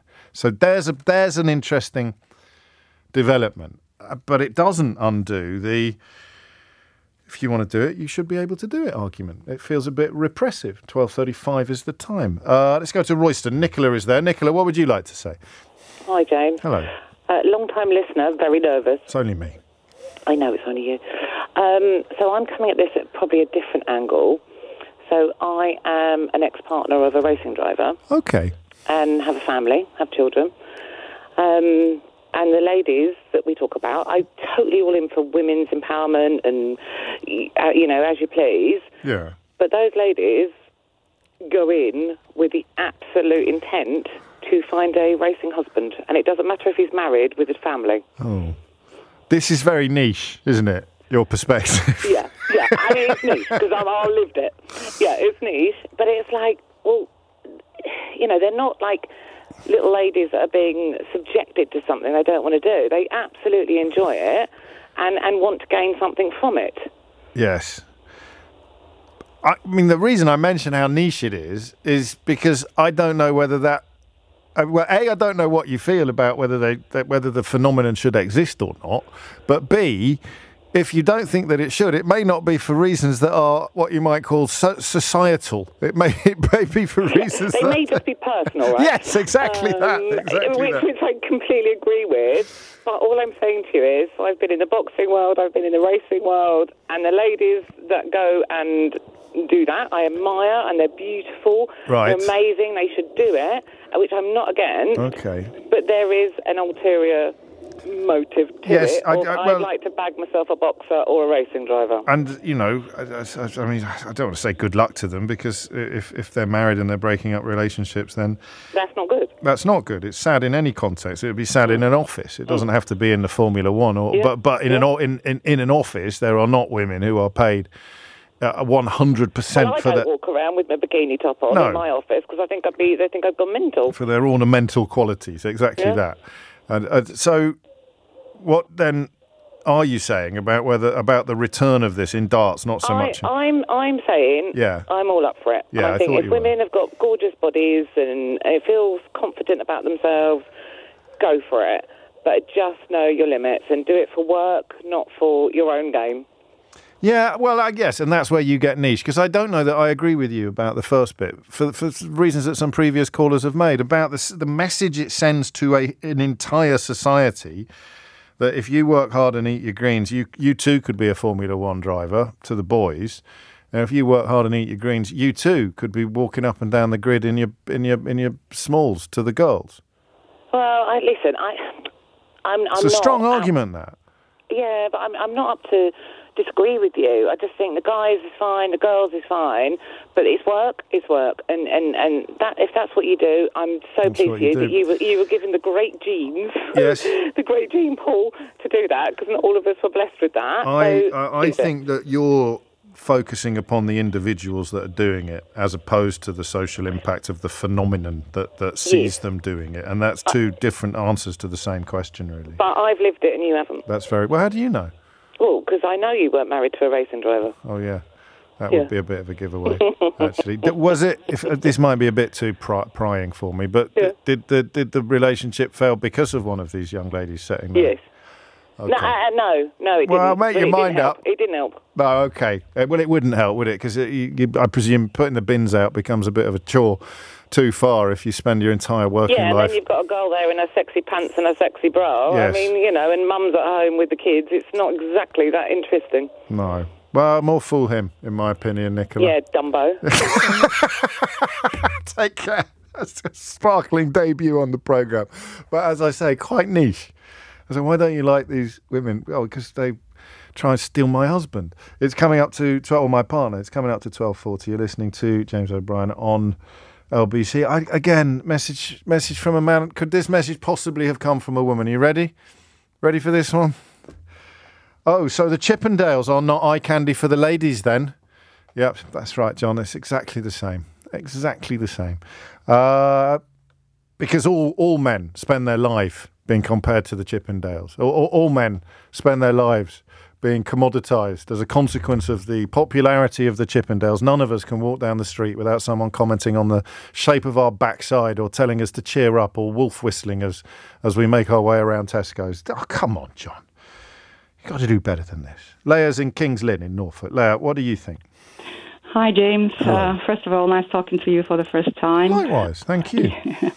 I'm calling because as a former athlete, I played judo for 25 years and, went to many competitions and Judo? whatever. Did you say judo? Yes. Yes. Okay. Later in life, I studied, became a lawyer, and I had kids, and I have 4 children. And my daughter, she's 13 years old. Yes. And, when you look at everything that you had to do, by yourself, and all the fights that you had to go for, but not as a judo or judoka, but more as a professional. I look at this now, and I heard you talking about the girls are going to come back, the ring girls are going to come back, and then whatever. Only at darts. It's only at the darts at the moment, but you know. But then if one open the door, everybody's going to go for it. That's what I think. And come on, guys. We've talking about women. We fought for equality to have that. I know that it's very hard to say to a woman, "Oh, this you cannot do. This you can't be." But to be seen only because you're pretty, because you have a good body. Yes. And if the idea is to promote equality, right, for the darts and everything, it's okay to have a big and like a heavyweight dart players. Why not to have also for the ring girls? Darts isn't quite what it used to be, but you're quite right to point out that the aesthetic of the average darts player is not necessarily what you might call glossy magazine material. Yes. And if they can be famous and if can do something, and showing whatever, that's not exactly what people would consider beautiful. Why to actually go to very pretty women that's going to attract actually and only that is guys the message. that they are there to see this. And then the message does become you are valuable because of how you look, whereas he is valuable because of his skills and talents. Exactly, and we women, we're going to go back to the same position that we were before, sexual objects. And I think the way to have the conversation is probably the way that you have, and most callers today have, it is to talk about it in the context of womanhood and society and femininity, rather than, certainly not to attack the women that do it, or to make them feel bad, even as you potentially take away part of their livelihood, but to talk about the bigger picture, the social impact of exactly of teaching people this. I like that. Can I ask you a slightly strange question? Yes. Do you follow King's Lynn Town? No. No, the football team, your local. No, definitely not. Why not? I don't know. I think that football is something completely. Oh, and we were getting on. We were getting on. So, because I shall probably be in King's Lynn on the 26th of November, if I can make it for the visit of Kidderminster Harriers. Okay. No, football is not my thing, to be very honest. No, I suppose if you've done judo, football sort of pales in comparison. Thank you, Leah. Fiona is in Kendal. Fiona, what would you like to say? Hiya. Well, I agree with you so much, James, about widening it out. Yes. Because I think it's really about power and politics. Yeah, maybe. And the history of women's struggle to be taken seriously. Yes. And I think it's also what frightens me about it is it's such, like you used the word retrograde a minute ago, and I see it as part of the sort of Andrew Tate influence, like women will go back and be in the kitchen or be in the bedroom and be hang on a minute. Andrew Tate is an important voice for the emasculated because he gives boys perhaps a bit of confidence at school, Fiona. Don't you listen to the MP? Don't you ever listen to the MP for Clacton-on-Sea? Damn, silly old me, forgetting that. No, I'd just like to sort of tell a story. Years and years ago, when I was in my 20s, I was standing in a garage being patronised by a mechanic, because I was a woman and I didn't know. And I'm flirted with, actually, And behind him were pictures of glamorous women earning their living and why shouldn't they and all that argument. Yeah. And I just thought, where am I in this? I'm an intelligent professional woman. I'm standing in this male enclave and I feel embarrassed and awkward because there's these very glamorous women. And the other point I want to make was we've got girls who are judging themselves all the time for their appearance, the dreadful effect of the internet and social media on women. And this does feel like a backward step in precisely that context. And just for the avoidance of doubt, I mean, the reason why people thought what you've just described was acceptable, and it was usually calendars, wasn't it, and things like that. Yeah. Was because you didn't kick off and you didn't tell people how uncomfortable it made you feel. And the reason why you didn't do that was because if you did, you'd have been called a hatchet-faced or a lesbian, or there'd have been a different opening of insult. It's there it is. Thank you, Fiona. There's a dog in the background. I don't know whether you noticed. It's you're listening to. We must catch up with Natasha Clark about this Avanti story. Changing the railways. Change to the railways is one area in which the new Labour government can distinguish itself from its predecessors fairly effectively. But if we have time for a couple more calls on this, we will take them. Would you like another round of could this text possibly have come from a woman? Do you want another round of that? Okay, you ready? Come on, James. What would you want to do if you were a young woman? Hang around on some super yacht in Monaco or work on the checkouts in Tesco? Could that have come from a woman, do you think, that text? Stu in Evesham, what you're doing there, mate, is narrowing down the life choices that women face to either being an ornament on a yacht for a rich man or working on the checkouts in Tesco. If you've got daughters, I hope by the time they turn 18, you'll have realised that there are rather more options in life than those two. So this is sort of giving with one hand and taking away with the other. So, James, what was the post office story, mate? That's a fair point from Stephen. And also, what's your beef with Chris Moyles? Which I know that you're joking now, because anyway, the post office story was this, because we're talking in the second hour about difficult conversations with elderly relatives, older relatives, and there's a lot of love there, a lot of us missing our dads as we had the conversation. And this story just got me this morning. It got me right in the feels. The son of a sub-postmistress who falsely admitted stealing £35,000 to save his mother from jail has told of his tears when his conviction was quashed. I just thought this story was so powerful. You'll know 700 post office sub-postmasters were prosecuted between 1999 and 2015 because the software was faulty and it made it look as if they'd stolen money. And Ravinder Nagar's mum worked at a post office in Inverclyde in Scotland. And he said yesterday that he believes if he hadn't taken the blame for the supposedly missing money, his mum would not have survived jail. I feel if I hadn't done what I'd done 15 years ago, I wouldn't be sitting here now getting my conviction overturned. I'd have been sitting here now getting a letter saying that my dead mum was being exonerated because that's the effect it would have had on the family. So what a legend Ravinder Nagar is, and what an example to us all. And Mum, if you're listening, I don't want you going out shoplifting in Tesco later or anything like that. I will not be stepping into the breach to take your punishment. 12:51 is the time. Isn't that nice? I think I may have misread Stu and Evesham's text a moment ago. Here's what he really wrote. Come on, James, what would you want to do if you were a young woman? Hang around on some super yacht in Monaco or be the political editor of LBC? Do you see, Stu, how different that is from the nonsense you sent me? Here is Natasha Clark, the political editor of LBC. It's quite nice in Monaco at this time of the year, I'm sure. It is very nice, especially if you've got a yacht. What have you got? James, I wanted to talk to you today about the story that I've got today about Avanti. The government, I'm told, are looking into whether they can legally end Avanti's rail contract early because of the woeful service that ministers believe they have provided in the last few years. And if you look at the statistics, it is pretty bad. 4 in 10 Avanti trains were on time in the year to March 2023, and 9% of all of their services were cancelled. We know the last government, they were unhappy with the service that Avanti were running. However, they still decided to extend their contract by quite a long time. So we're not expecting that to come to an end until around 2029. But I understand that ministers are looking into whether it's possible legally to end that early, potentially as early as 2026. It's Avanti West Coast. Yes, the West Coast rail line. Do you still do that thing? I still do the never eat shredded wheat to remind myself which way is east. I sometimes even when I'm getting the tube home, I have to remind myself where you live. Or? Yes, exactly. So this is the one that goes up through Manchester, the northwest, all the way to Scotland, up to Glasgow, and through the West Midlands as well.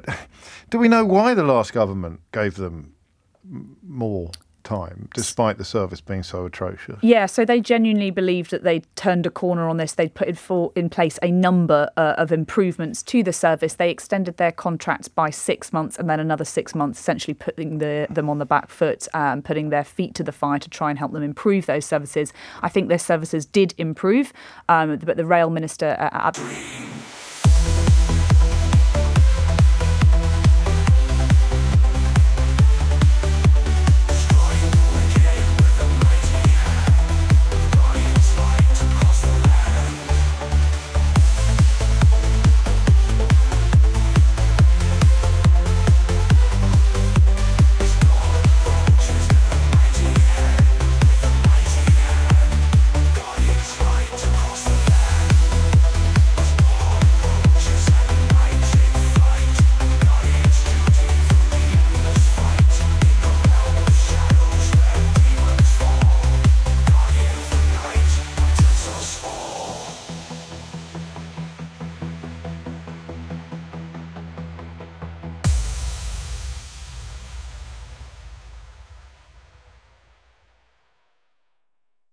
the time said, that they felt that they'd done enough in order to get an extension of that contract. However, going from a 6-month contract to a 9-year contract feels quite extreme to me, especially as we know that, like I say, the statistics show that they still aren't performing as well as potentially some of the other services. And we know that the government do want to take all of these contracts into public ownership at some point. So this is the direction of travel anyway. That was a manifesto pledge, wasn't it? It was, but also was in that manifesto pledge, James, they said they weren't going to spend a penny of taxpayers' money doing it. Yes. So the problem with this So they'd either wait for the contract to expire, whereby they wouldn't have to pay any compensation. Exactly. Which is what makes this story so interesting, because if the company with the franchise is not fit for purpose or isn't producing the goods, by rights, they should be able to wade in and say, well, you've had your chance and you've blown it. But, of course, they haven't negotiated the contract that Avanti West Coast has with the government. Is it with the government? A contract is with... It is, exactly. And it's an incredibly long, detailed and complicated contract. And I'm sure that lawyers will be looking over what they believe, whether there is any loopholes in that contract, whether they believe that Avanti potentially had broken it in any way. But yes, the government say they don't want to spend a penny of taxpayers' money bringing these contracts into public ownership. So that really could mean that people on the Avanti West Coast line have to wait another 3 years potentially. More than that actually. But beyond the next election, potentially, yeah. So they wanted to bring all of them into public ownership before the next election. Watch this space. What are the obstacles? Do we know? I mean, will it be things like penalties and compensation and shareholders and promises and? Yeah, so I understand, like I say, they are looking at just whether there are any ways that they can get out of it, whether there's anything in that contract which they can say that they've broken the terms and conditions or anything like that, or whether they have a... And when will we know? So these conversations are ongoing at the moment. The Transport Secretary, Louise Hagers, had Avanti come in to talk to her. She's hauled them in for a bit of a dressing down as soon as she came in. But essentially, we probably won't know for a while. We are expecting the public ownership bill back in the House of Commons next week. So we may hear a little bit more from her in the Commons if she'd like to give a nod to whether that is something she could do or not, maybe next Mark week. Harper, wasn't it, who said the company was back on track when they were handing out that contract to last until 2029. Exactly. And finally, of course, there's nothing to stop them improving their service and taking this off the table entirely by actually no longer being subpar. Yeah, of course. I'm sure that the government will be absolutely pressing them to do so, especially if they believe that it will be out of their remit for a little while longer. We're expecting the first contracts to come to an end naturally in the next few months. The government will have to give them about 3 months' notice before they officially pull the plug, like I say, rolling those contracts back into what will be called Great British Railway when that gets set up. Natasha Clark, LBC's political editor, with an exclusive for you there, about which you can find out more on lbc.co.uk. Many thanks. 12:56 is the time. Back to the... Oh, well, that's a good one for Marita. Who gives a failing company a 9-year contract when it's normally only been for 6 months? It wasn't a 9-year contract. It was till... Was it? It was until 20... Anyway, yeah, it's all there. You can read about it on the website. She's written the article. A long contract. You can't expect her to have read it as well. You're totally right. But no, you are completely right. I don't quite understand why Avanti were given such a long contract. They must have given some government incredible assurances that things will be on the up and that they'd improve their services. But there are many people, I'm sure, on the Avanti line who will say otherwise. Many thanks, Natasha Clark. Ruth is in Inverray to steer us back to the conversation about walk-on girls or grid girls or human ornaments and the rights and the wrongs of it. Ruth, what would you like to say? Hello. Good afternoon there, James. Hi, Ruth. James, this is just gutting. I mean, is it? Do you remember the Life on Mars TV series with Gene Hunt? Yes. And, well, this is what it is. This is retrograde. Have we not grown up? Have men not moved on a little bit more? This is sad on many levels.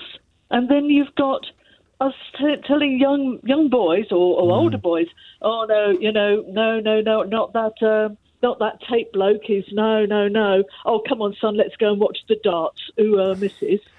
It's crazy. It is nicely put. The only point which people fail to fully address is the freedom of the young woman to do this thing. Should she so choose? Let me put my teeth in and try again. Should she so choose? Well, at what level of point are we going to take that? How far are we going to take that? Just this far. I never buy those arguments. Just this far. That's this far. Here is a 20-something woman who wants to walk on. Did you just shush me? Okay. Did you just shush me? I didn't. Did you not? No, you were going sheesh. I thought you were shushing me. You're more than welcome to shush me. Sheila Fogarty shushes me all the time. I think she was trying to say she, but just lingered on the she. Yes. James, yes. I am not worthy. Ruth, you are worthy. But what do you say to the woman who says, I quite like doing this? Who are you to tell me that I can't? Yeah, that's a fair enough comment. I would actually say to the rider, I would bring it to the rider thing of looking at the men and saying, hey, come on, lad. Me too. Really? Really? Yes. Would you like to shush me before you go? I did not shush you. I just sort of squeezed through my gaps in my teeth. So it's you and me both. Ruth, thank you. If you missed any of today's show, you can listen back on Catch Up on Global Player, where you'll also find all of LBC's shows to catch up on, as well as all of Global's live radio stations, including Radio X.